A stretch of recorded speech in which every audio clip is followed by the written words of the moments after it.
सतगुरु तेरा ही आसरा। आप देख रहे हैं फेथ वर्सेस वर्डिक्ट। मैं डॉक्टर मोहित इंसान, परम पूजनीय संत डॉक्टर गुरमीत राम रहीम सिंह जी इंसान के अनुयायी, उनकी सोच और सच्चाई इस प्रोग्राम के माध्यम से आप सभी लोग जानते हैं, समझते, परखते हैं। तो आप सभी का आज के इस लाइव डिस्कशन में बहुत बहुत स्वागत है जी। और वैसे ही हर बार की तरह यही एक मसला जो हमारे सामने भयंकर रूप धारे खड़ा है कि हजूर महाराज जी कहाँ हैं, किन हालात में हैं, और स्वस्थ हैं, नहीं हैं, जख्मी हैं, पीड़ित हैं, क्या हैं। तो ये सब की जानकारियां हम ढूंढ रहे हैं, तलाशने की कोशिश कर रहे हैं। और सबके बीच जो पैरेलल एक ये बैरूपीय वाला सिस्टम यूपी से बरनावा से जो नौटंकी चल रही है, और उस नौटंकी के नए नए किरदार नए नए तरीके से सामने आ रहे हैं, उसको लेके बहुत सारी चीज़ें उठ भी रही हैं, विवाद भी बढ़ रहा है और सब कुछ। लेकिन क्या है कि जो मकसद ये लेकर आया है वो मकसद कामयाब हो नहीं रहा है। और ये चीज़ सॉरी जब हम समझने की कोशिश करते हैं तो दिखता है भी कैसे सतगुरु भी अपना काम कर रहा है, और कैसे ये सारी चालें एक एक करके फेल भी हो रही हैं। और सिर दर्द बन गया है मैनेजमेंट का भी ये यूपी वाला। लेकिन फिर भी अपने एक वो क्या है कि मरते मरते भी सोच रहे हैं, शायद उम्मीद जगाए बैठे हैं भी कुछ हो जाए। तो लेकिन होना तो नहीं है, जब पिताजी के वचन है कि सब चालें उल्टी तो पड़ेंगी और कोई मुंह नहीं लगाएगा। और कुछ उन्हीं हालातों में जी रहे हैं यूपी और इसके भक्त। तो उस पर कुछ चीज़ें जो हाल ही में घटित हुई, सलावतपुरा में प्रोग्राम रखा गया, उससे पहले शायद लाइव हमने किया था, उसके बाद नहीं हुआ। और सुबह भी उस दिन एक न्यूज़ चैनल वालों ने इंटरव्यू लिया था। हो सकता है कुछ चीज़ें आपके समझ आई हों, लेकिन नहीं आई तो हम आज थोड़ी चर्चा इसी विषय पर रखी है कि आप सोच के देखिए भी, एक तरफ एडम ब्लॉक हमारे घर घर आके पैसा मांगता है कि जमानत करानी है जी, पैरोल है, अफसर खरीदना है, ये सब कर रहे हैं। हजूर पिताजी ने जो भी चीज़ें चलाई, जो भी उनके गुण थे, उनकी कलाएं थी, उनके अनुभव थे, दुनियावी तौर पे भी और आध्यात्मिक तौर पे तो उनकी कोई रीस है ही नहीं। ये सब चीज़ें उन्होंने संगत से, आम लोगों से, सबसे बांटी। और मस्ताना जी महाराज के वचन अगर हुए, कोई ग्रंथों में दर्ज हैं, और जो ये ग्रंथ है मस्ताना जी महाराज का, उस ग्रंथ में वचन लिखा हुआ है भी काल सतगुरु की कोई निशानी रहने नहीं देगा। लेकिन साथ में ये भी लिखा है भी गुरु का बालक, और ब्रैकेट में लिखा है शिष्य, मिटने नहीं देगा। तो मतलब ऐसा दौर आना था और आना है, क्या हो सकता है आ गया है, जब काल सतगुरु की कोई भी निशानी रहने नहीं देगा। संत सतगुरु की सबसे बड़ी निशानी क्या है? संत सतगुरु की सबसे बड़ी निशानी ये कि वो ईश्वर का नाम बिना दाम के देते हैं, और वो नाम सचखंड में ले जाने का काम करता है। तो सबसे इम्पोर्टेंट निशानी तो यही है। और इसी इम्पोर्टेंट निशानी में क्या किया गया, यूपी वाले ने बदल दिया। किसे? गुरुमंत्र को ही बदल दिया भी। जो नाम शब्द पिताजी देते थे, उस नाम शब्द को ही बदल दिया गया है। अगर आपको जानकारी ना हो तो एक नया नाम शब्द बनाया है, एक ही अक्षर का एक नाम शब्द तैयार किया है यूपी वाले ने। और 25 जनवरी भंडारे पे, शायद उससे पहले भी वो नाम शब्द दे रहा है। अब मसला यहाँ तक सीमित नहीं है कि उसने एक नया नाम शब्द बनाया और वो उस नाम शब्द को दे रहा है। और इसके अलावा जिन लोगों ने नाम ले रखा है पहले से, वो उन लोगों को भी वो नया गुरु मंत्र दे रहा है। अब कई लोग कहते हैं भी जी हजूर पिताजी ने वचन किए थे गुरु मंत्र बदल दिया जाएगा, तो ऐसे वचन नहीं किए थे। परमपिता शाश्वत नाम सिंह जी महाराज जो नाम शब्द देते थे, वो करीब 5 शब्दों का नाम शब्द था। लेकिन हजूर महाराज जी ने आगे चल के 3 शब्दों का गुरु मंत्र नाम शब्द देना शुरू किया। एक सत्संगी भाई ने जो ऐसे नाम शब्द लिया, वो किसी और धर्म का था। उसने हजूर पिताजी के सामने अर्ज की कि भी मेरा नाम शब्द तो 3 शब्दों का है, जबकि परम पिताजी आपने पहले जो नाम शब्द दिया वो 5 शब्दों का दिया। भी मुझे लोग कहते हैं भी तेरा नाम अधूरा है लेकिन बाकियों का पूरा है, तो क्या ये नाम अधूरा है जो आपने हमें दिया है? तो ये सेंस दो तरह से था भी, नाम शब्द क्या शब्दों में पूरा किया जाता है या वो अधूरा है, या फिर वो काम अधूरा करेगा, मतलब वो सचखंड लेकर भी जाएगा या नहीं लेकर जाएगा। तो ये इस तरह से सवाल पूछा गया। तो इस पर हजूर महाराज जी ने वचन फरमाए कि बेटा नाम शब्द ये पूरा है और पूरा ही काम करेगा। 3 शब्द तो छोड़ो, इस बॉडी में अगर एक शब्द का भी नाम देंगे तो वो भी पूरा काम करेगा। तो ये वचन फरमाए थे। अब जब इस तरह के वचन फरमाए गए तो असल में मसला नाम शब्द का नहीं है। वो पिताजी हमें पीटर बादशाह वाली कहानी सुनाते हैं। संत धरती पे जब आते हैं वो ईश्वर का ही स्वरूप होते हैं। बस क्या है कि वो जब तक बादशाह अपने सिंहासन पे बैठेगा नहीं तब तक पता कैसे चलेगा कि वो ईश्वर ही है, वो खुद ही बादशाह है। बस वो तो हमारा जैसा भेष बना के हमारे यहाँ पे शासत नाम जी ने देना शुरू कर दिया था। ठीक ठीक, चलिए शासत नाम सिंह जी, मेरी जानकारी शायद गलत थी। तो शासत नाम सिंह जी महाराज ने वो नाम देना शुरू किया, तो मतलब हजूर महाराज जी ने दिया, वो ठीक है, वो मेरी शायद जानकारी गलत थी। लेकिन चलिए आगे चलिए। तो अब नाम शब्द बदल दिया गया। संत क्या है, संत धरती पे आते हैं जब नाम शब्द देते हैं तो आपने नोटिस किया हो हजूर महाराज जी जो भी नाम शब्द में जिन्होंने ड्यूटी सेवाएं दी हैं या देखा है दोबारा कभी गौर से, तो नाम शब्द जब हजूर पिताई देते हैं तो वो सिर पे एक चादर ओढ़ लेते हैं। और जब चादर ओढ़ लेते हैं उसके बाद जब वो चादर उतारते हैं तो कई बार उनका रंग बहुत ज़्यादा, जो स्किन का कलर है वो बहुत ज़्यादा काला हो जाता है और धीरे धीरे वो कलर नॉर्मल होता है।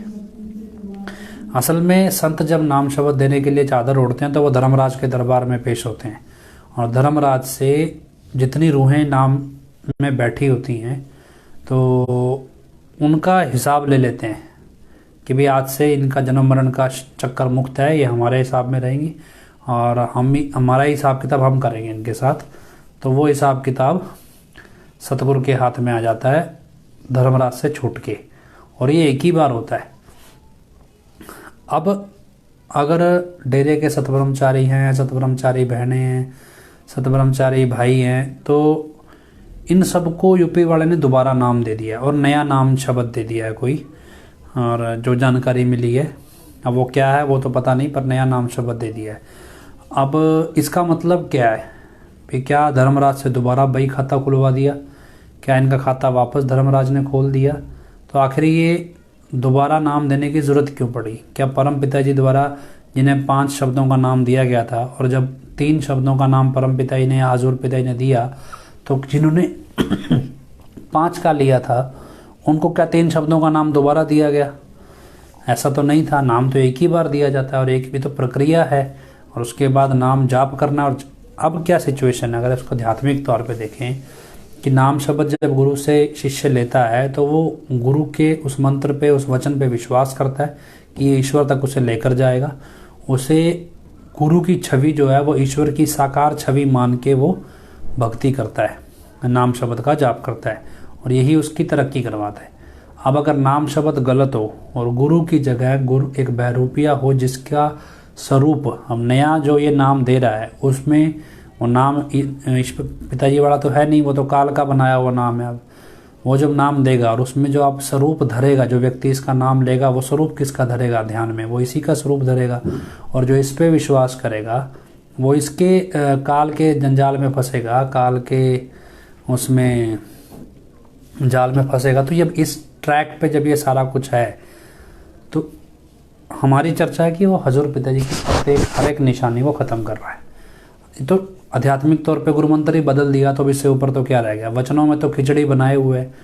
दुनियावी तौर पे हजूर महाराज जी की एग्रीकल्चर, खेती बाड़ी की जानकारी बहुत ज़्यादा थी। तो खेती बाड़ी की जानकारी में वो बहुत अच्छी जानकारियाँ देते रहे। और लेकिन अब ये आके क्या है, ये गोबर में कुश्ती लड़ाएगा, अजीबोगरीब हरकतें कर रहा है, मतलब वो सब दिख रहा है। मतलब हर वो चीज़ जो हजूर पिताजी में परफेक्ट थी, बढ़िया थी, वो बताने की वो उन्होंने समझाई, लोगों को दी। कोई ऐसा नहीं भी अपना कोई क्रेडिबिलिटी के लिए, बहुत सारे लोगों ने उस पर चल के बड़े बड़े मेडल्स नेशनल लेवल पे, इंटरनेशनल लेवल पे भी लिए, रिवार्ड्स भी लिए। लेकिन संतों को किसी चीज़ की वो थोड़ी होती है भी पर्सनल है उनका, उन्होंने तो सार्वजनिक कर दिया और ऐसी बहुत सारी चीज़ें बनाई। लेकिन अब एक एक करके वो निशानी मिट रही है। तो क्या है कि गुरु का शिष्य है, गुरु का बालक, श्यामास्थाना जी महाराज के वचन के अनुसार गुरु का जो बालक है, गुरु का शिष्य जो है, वो उसकी निशानी को मिटने नहीं देगा। तो क्या है, हमारा सबका आपका जो भी है वो उनका फर्ज है अभी वो इस बहरूपिया जो भी ये मतलब काल ही है एक तरह का, बस ये कोई किसी न किसी इंसान में घुस जाता है। कहते हैं काल तो राजा परीक्षित के दिमाग में भी घुस गया था, और घुसने के बाद उसने ऋषि के गले में मरा हुआ सांप डाल दिया था। तो जब एक महाराज मतलब राजा परीक्षित जैसे धर्मात्मा के दिमाग में काल घुस के एक ऋषि का अपमान करा सकता है, तो कोई बड़ी बात नहीं है अभी काल किसी भी इंसान के रूप में घुस के इतना भयंकर पाप करे। अब क्योंकि दुनिया अनजान है इससे, दुनिया को नहीं पता असली नकली का मतलब, उनको तो क्या है कि हजूर पिताजी का जैसा चेहरा मिलता जुलता दिख रहा है, और वो संतों की निंदा का पाप कमा रहे हैं। ठीक है, अब यहाँ पे वो तो बख्शे जाएंगे क्योंकि उनको गुरु का ज्ञान नहीं था, और लेकिन जिनको ज्ञान है जिनको ज्ञान है सत्संगियों को गुरु का, वो नहीं बख्शे जाएंगे। ये ध्यान रखना। पिताजी ने बात कही थी कि भाई ज्ञानवान होके आप जानबूझ के, अगर एक डॉक्टर जानबूझ के खुद को जहर का इंजेक्शन लगाए तो वो ज़्यादा बड़ा पापी है उसके मुकाबले जो अनजाने में जहर ले जाए। तो इसी तरह जो सत्संगी हैं ये जानबूझ के कर रहे हैं। अब इसमें उनको मिल क्या रहा है, उनको खाने पीने का लालच, बढ़िया खाने को सब्जी मिलेगी, बढ़िया खाने को देसी घी का पकवान मिल जाएंगे, मीठा नमकीन जो भी वगैरह वगैरह, कभी पिन्नी कह लीजिए या मटर पनीर मलाई कोफ्ता हल, तो ये सब चीज़ें जो मतलब कभी संतों के दरबार में होती नहीं है। संतों के दरबार में सादी चीज़ मिलती है जो स्वास्थ्य के लिए भी बढ़िया हो और आध्यात्मिक तौर पे भी उसका महत्व होता है। एक बार क्या हुआ कि हजूर पिताजी से किसी ने सवाल किया ये भी लंगर को लेके, लंगर में कोई बढ़िया आइटम बनाई जाए जी कभी ना कभी, ऐसे कोई इस तरह से सवाल किया। तो हजूर पिताजी ने तब जवाब दिया, कहते भी जो फ़कीरों के पास तो सादा खाना ही होता है, सादा लंगर होता है भी, इसकी कीमत कोई स्वाद से नहीं है, लंगर की कीमत स्वाद से नहीं है, इसकी कीमत इसकी आध्यात्मिक शक्तियों से है भी। ये फ़कीर ने प्रसाद के तौर पे दिया है, ये आपको स्वाद लगे दुनियावी तौर पे, कोई ऐसा नहीं भी हमें मिर्च मसाला तड़का लगा के दें। इस चीज़ का भी पिताजी विरोध करते रहे भी। कई बार सत्संगी जो सतब्रह्मचारी थे उन्होंने वो लंगर ले लेते और लंगर लेने के बाद उसमें सब्जी में तड़का लगा लेते, तो इसका भी विरोध करते थे हजूर पिताजी भी। ये अपमान है लंगर का एक तरह का।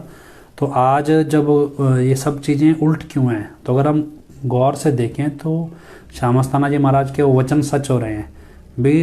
काल सतगुरु की कोई निशानी नहीं रहने देगा। पिताजी ने लंगर में बिल्कुल सादी सब्जियां, उबली हुई सब्जियां बिना तड़के की, और सो भी स्वाद होती थी। सादा खाना लंगर होता था जिसमें अलग अलग सिर्फ गेहूँ नहीं होती थी, मोटा अनाज भी डालते थे, अलग अलग तरह के अनाज मिक्स करते थे जिससे वो वैसे भी पौष्टिक होता था, और इसलिए थोड़ा लंगर थोड़ा सख्त भी बनता था। वो अलग अलग अनाज मिक्स होते थे उसमें थोड़े थोड़े, और सिंपल था। भंडारे पे कोई खुशी का अवसर होता तो हलवा बनाया जाता, और हलवा का क्योंकि आध्यात्मिक महत्व है, आप इतिहास में पढ़ेंगे गुरुओं में, तो हलवे का एक आध्यात्मिक महत्व भी माना जाता है। एक बड़ा जब गुरु खुश होता है तो वो हलवा खिलाता है मीठे में, आटा ही होता है, घी में भुना हुआ होता है, भी वो खिलाते हैं। तो ये सब चीज़ें, लेकिन अब ये सारी चीज़ें बदली जा रही हैं। अब क्या है कि संगत को खाने पीने के लालच देकर बुलाया जाता है। मनरेगा के वर्करों को, लेबर चौक पर खड़ी लेबर को 100 200 रुपये लेके बुलाना, ये कोई सत्संग करना नहीं है। जहाँ पे आप हज़ारों लेबर कर्मचारियों को, जो ये लेबर चौक पे खड़े होते हैं या फिर ये सब में, तो इन सबको 200 रुपये लेके ले जाना, शाम को पोहे की बोतलें देना, सत्संग भी तुम आए थे भीड़ में, आधा किलो पंजीरी बांट देना, ये सब कोई सत्संग थोड़ा ही है। तो व्यापार चल रहा है, सौदा है। अब आपको लगे भी जब इनके पास खाने को पैसे नहीं है, लंगर कई बार तो आपसे लंगर के पैसे मांगने भी आ जाएंगे, हो सकता है अभी भी मांगने आ जाएंगे। देखो जितनी पिनिया पनीर हमने खिलाई, हो सकता है मांग के ले भी गए हो। तो जब इनके पास इन चीज़ों के खाने पीने के पैसे नहीं हैं, तो इनके पास इतना सारा ये बांटने के पैसे कहाँ से आते हैं? तो क्या ये बांट ही रहे हैं? नहीं। अब उसके बाद सिर्फ बांट नहीं रहे, उस बांटने का प्रचार, अहंकार का, अभी कभी पिताजी ने ये कहा भी देखो हमने इतना लंगर बांटा, इतना खर्चा किया, ये सब कुछ किया। वो होता है भी सेवा की, सेवादारों की सेवा दिखाई जाती है। लेकिन क्या अगर मान लो जो अगर इनकी यूपी वालों के नमूनों की मान ही लें भी 50 लाख आदमी आया बस लावतपुरा में, तो आप अंदाज़ा लगाओ कि लगभग 400 ग्राम से 500 ग्राम, हालांकि उसने अपने इंस्टाग्राम पे 500 ग्राम ही शेयर किया है, शायद 400 ग्राम भी मान लें तो भी 20 लाख किलो, तो कितना हुआ 20 लाख किलो, आप अंदाज़ा लगाओ 200 टन, 200 की 2000 टन, 2000 टन अगर पंजीरी बनी तो उसमें कितना तो घी लगा, कितना आटा लगा, आप अंदाज़ा लगा सकते हैं। जिसको आधा किलो पंजीरी का मतलब है करीब करीब आपको 300 से 400 रुपये का सामान दे दिया गया एक तरह से एक व्यक्ति को। तो आप अंदाज़ा लगाओ कि अगर 300 रुपये एक पे खर्च हुए कम से कम, तो 300 गुना में 20 लाख कितना हुआ, 60 करोड़ रुपया सिर्फ पिन्नियों पे खर्च कर दिया। 6 करोड़ या 60 करोड़ शायद बनेगा, सिर्फ पिन्नियों पे खर्च कर दिया। और ये आपसे पैसे मांगने आ रहे हैं भी हमें जमानत लेनी है। तो आप अंदाज़ा लगाओगे कहाँ चल रही है चीज़ें। और इसी तरह 15 करोड़ के आसपास डेरे में यहाँ पे। तो ये सब किस लिए, आखिर ये सब किस लिए कि आपके सत्संगों में भीड़ जमा नहीं हो रही, आपको ज़बरदस्ती जमा करनी पड़ रही है। जलंधर में बाई इलेक्शन होना है तो भीड़ दिखानी है, इसलिए जो रूलिंग पार्टी है वो भी चुप, उन्हें भी चुप रहना पड़ रहा है। इस सब के बाद जब ऑनलाइन ही सत्संग देखना है लोगों ने, तो वो घर पे देखे या पंडाल में बैठ के देखे, बात तो एक ही है। ऑनलाइन सत्संग दो, वो तो संतों के बिल्कुल सामने बैठे हो, अलग बात होती है, उठ के चल के सत्संग में आना। ऑनलाइन सत्संग तो ऑनलाइन ही है, वो तो कहीं भी देखो, आपकी भावना होनी चाहिए। लेकिन जब पता है भी आप एक पूरे स्टेट में एक प्रोटेस्ट है, एक विरोध है, उस सब के बीच साथ संगत इतनी जलील की जा रही थी, तो क्या कोई था ऐसा गुरु का शिष्य जो अपने आप को मानता हो गुरु का शिष्य, क्या उसके पास जवाब नहीं था देने को? भी सारे मुंह नीचे आंखें नीचे करके बैठे थे। अगर इतना ही विश्वास था फिर अपने गुरु पे तो बोलना था, जवाब देना चाहिए था। वो आपको जलील कर रहे हैं, क्यों नहीं दिया गया किसी से जवाब? अभी क्या है, बाद में बैठ के भाषण के झाड़ो, जब सामने खड़ा हो तब जवाब दो ना। बाद में भाषण झाड़ लो अकेले बैठ के, उसका क्या फ़ायदा है? अब ये जो है यूपी वाला, कहाँ तो सतगुरु अपने बच्चों को बचाने के लिए खुद की जान दांव पे लगाता है, कहाँ ये आपकी जान दांव पे लगवा रहा है। ये क्या है कि इतना बड़ा प्रोटेस्ट शुरू किया हुआ है, इतना माहौल गरमाया हुआ था पंजाब में, हाई अलर्ट पे स्टेट था, पुलिस रिकॉर्ड्स में हज़ारों पुलिसकर्मी वहाँ तैनात रहे। तो इसको क्या ज़रूरत थी आप सबकी साथ संगत की जान खतरे में डालने के लिए? कौन सी व्यवस्था थी जो ये इन सुनिश्चित कर रही थी कि रात को सत्संगी वापस सही सलामत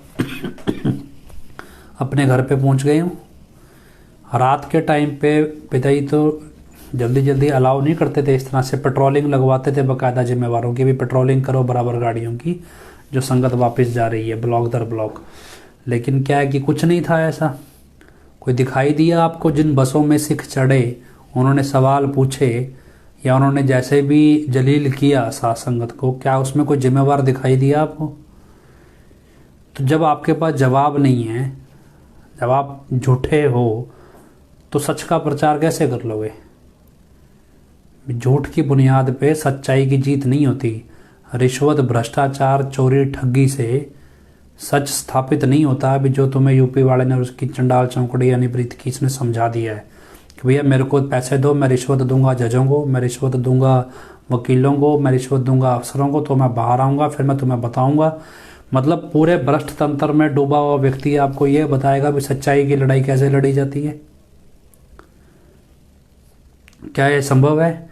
भी सच एक ही चीज़, सच है ईश्वर, और उसके रास्ते में झूठ नहीं होता। ऐसा कौन सा इतिहास आपने सुना है जब सच्चाई की जीत झूठ के दम पे हुई हो?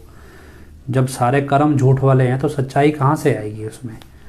लेकिन नहीं, आज फिलहाल ही किसी ने फ़ोन करके बताया, शायद आज या कल बताया, फ़ोन करके भी यूपी वाले ने 1000 लोगों की लगभग मीटिंग ली और ज़्यादातर उसमें यंगस्टर्स थे। उनकी मीटिंग लेने के बाद खुद उनको बोल दिया भी अगर कोई भी बात बाहर बताई तो कुलों का नाश हो जाएगा।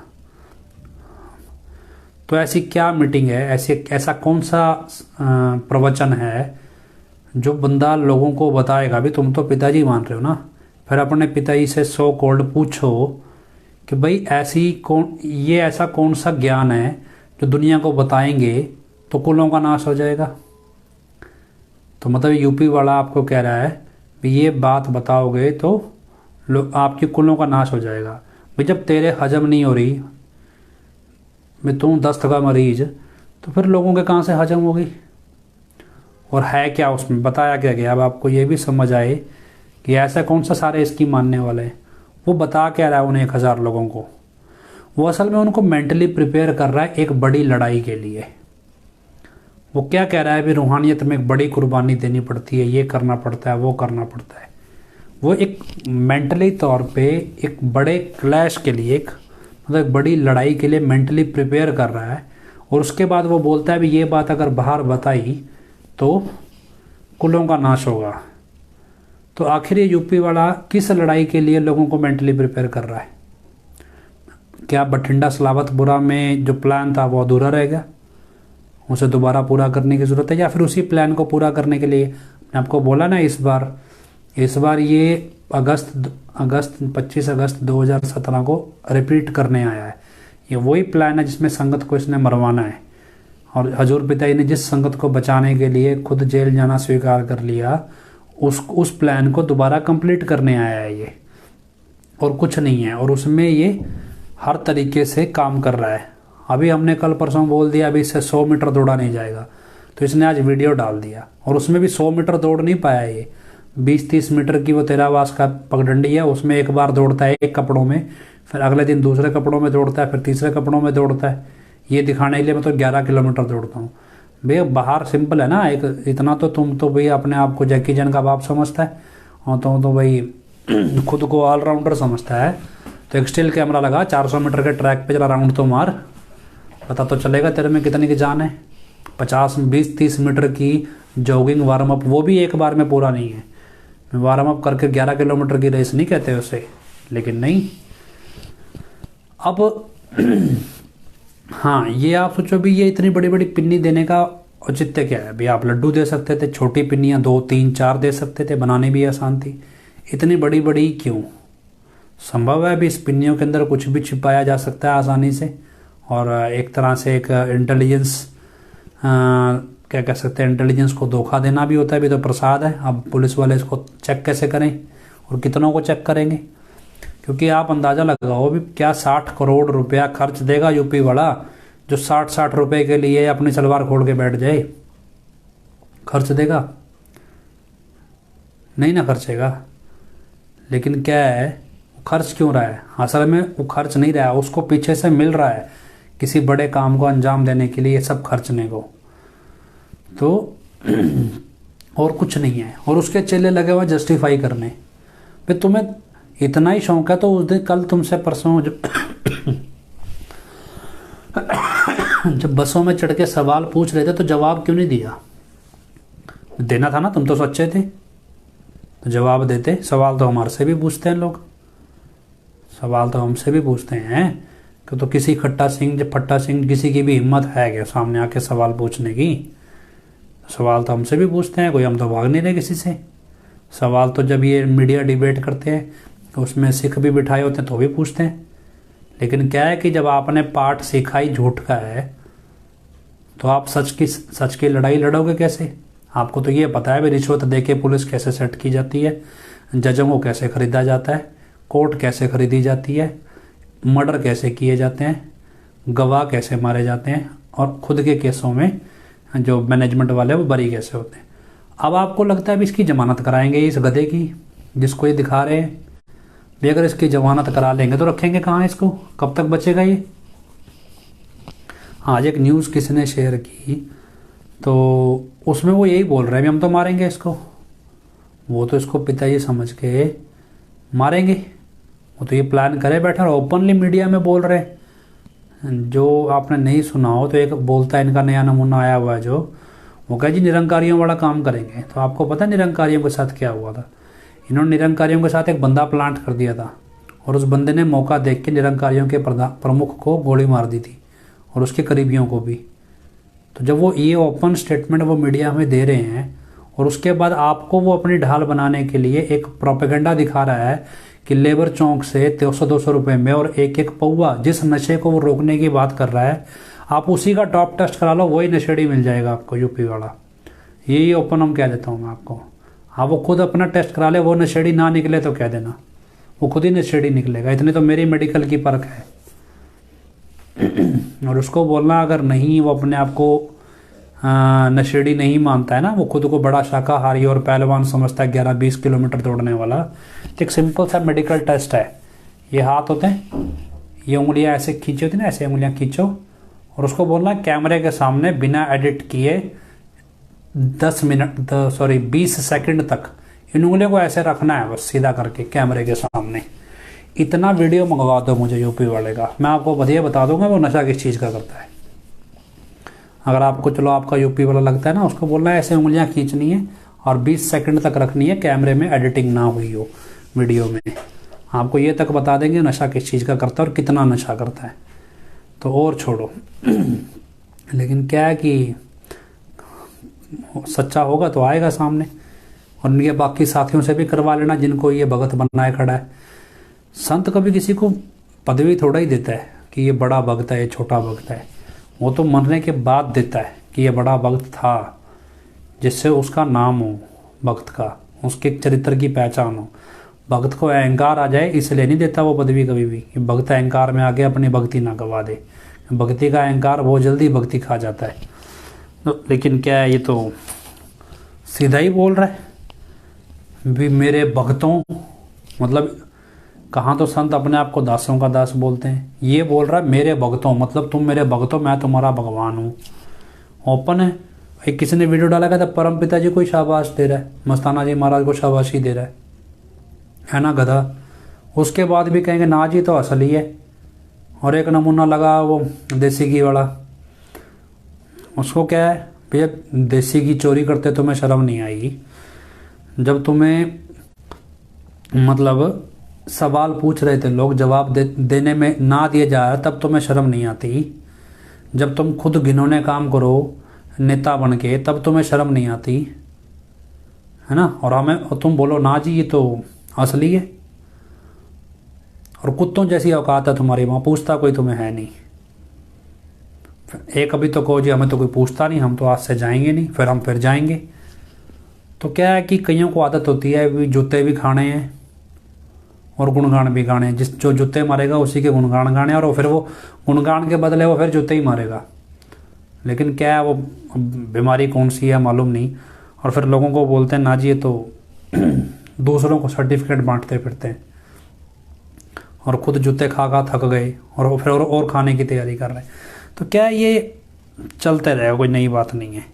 पर क्या है कि हम इस दौर में हमें इस सच्चाई से भागना नहीं है कि ये सतगुरु की हर एक निशानी मिटा रहा है। तो हमने आज से एक पोस्टर डाला है अभी लाइव से पहले। तो हमने कैंपेन शुरू किया है और इस कैंपेन में हर रोज़ वो गुण एक एक करके हजूर महाराज जी के कुछ, क्योंकि देखो संतों की महिमा, गुरु की महिमा तो गाई नहीं जा सकती और ना बताई जा सकती है, लेकिन जो जो निशानियां ये मिटा रहा है उस निशानी को हम हाईलाइट करके डालेंगे।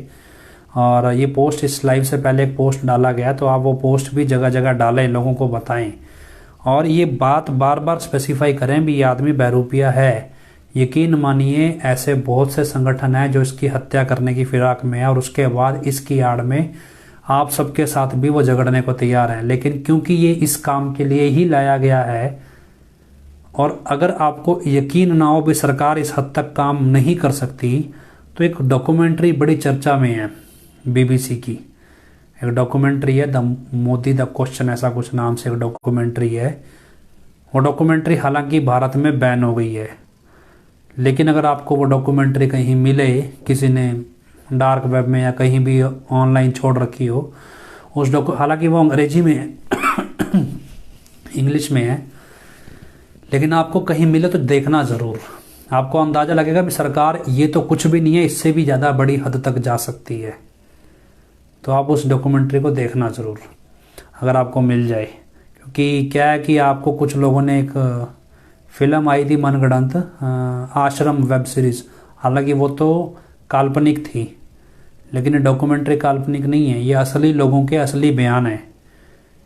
तो जब आप एक बार देखना उस डॉक्यूमेंट्री को तो आपको अंदाज़ा लगे क्या इस हद तक सरकार जा भी सकती है या नहीं। लोगों को लगता है भी कानून ऐसा नहीं हो सकता, भी इतनी सरकार इस हद तक गिरेगी या वो कर नहीं सकती। तो आप जरा वो डॉक्यूमेंट्री से आपको अंदाज़ा लग जाएगा।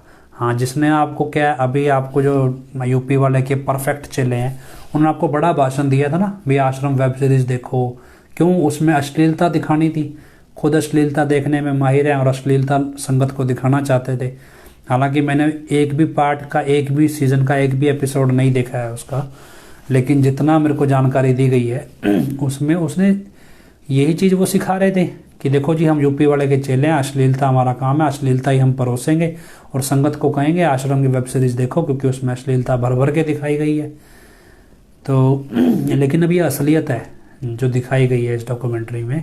असलियत हो ना हो लेकिन लोगों के बयान है, वो असलियत आपके खुद ब खुद समझ में आए भी क्या असलियत है भी या नहीं।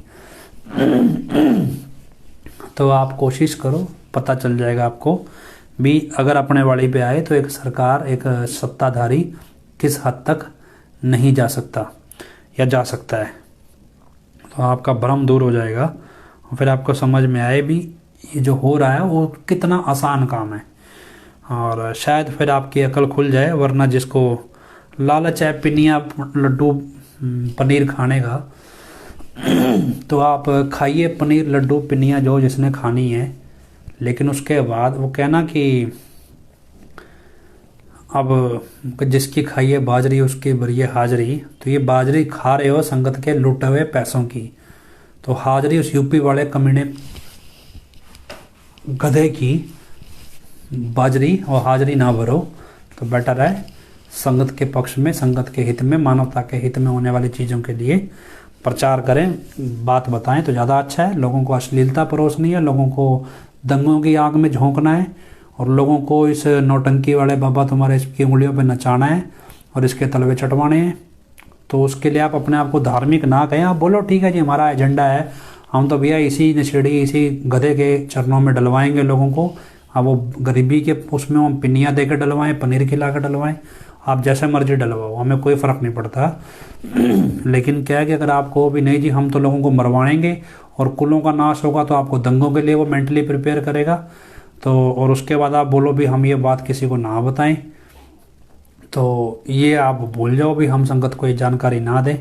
और आपको लगे ना जी तुम्हारे 4 लोगों के भौंकने से भी क्या है ना भी जंगल कुत्तों का नहीं हो जाता, तो वो वाली बात है। तो खैर पंजाब में जो हुआ और पंजाब की संगत ने जो किया, जो भी सलूक था, वो सलावतपुरा का जो मीटिंग, जो भी नौटंकी ड्रामा, सत्संग तो नहीं कहेंगे उसे, जो भी ये गप संग हम पहले बोलते थे, जो भी ये गप मारे हैं, जो भी कुछ किया है, या गधों का संग कह सकते हैं, गधा संग कहेंगे आज से इसके सत्संग को। ये सच का साथ तो है नहीं, तो गप है, तो गधों का संग कहेंगे। भी गधा संग जो इसने चलाया उसका पंजाब की संगत में कैसे रिएक्शन है और क्या कुछ है, तो वो हम बहन वीरपाल कौर से जानेंगे।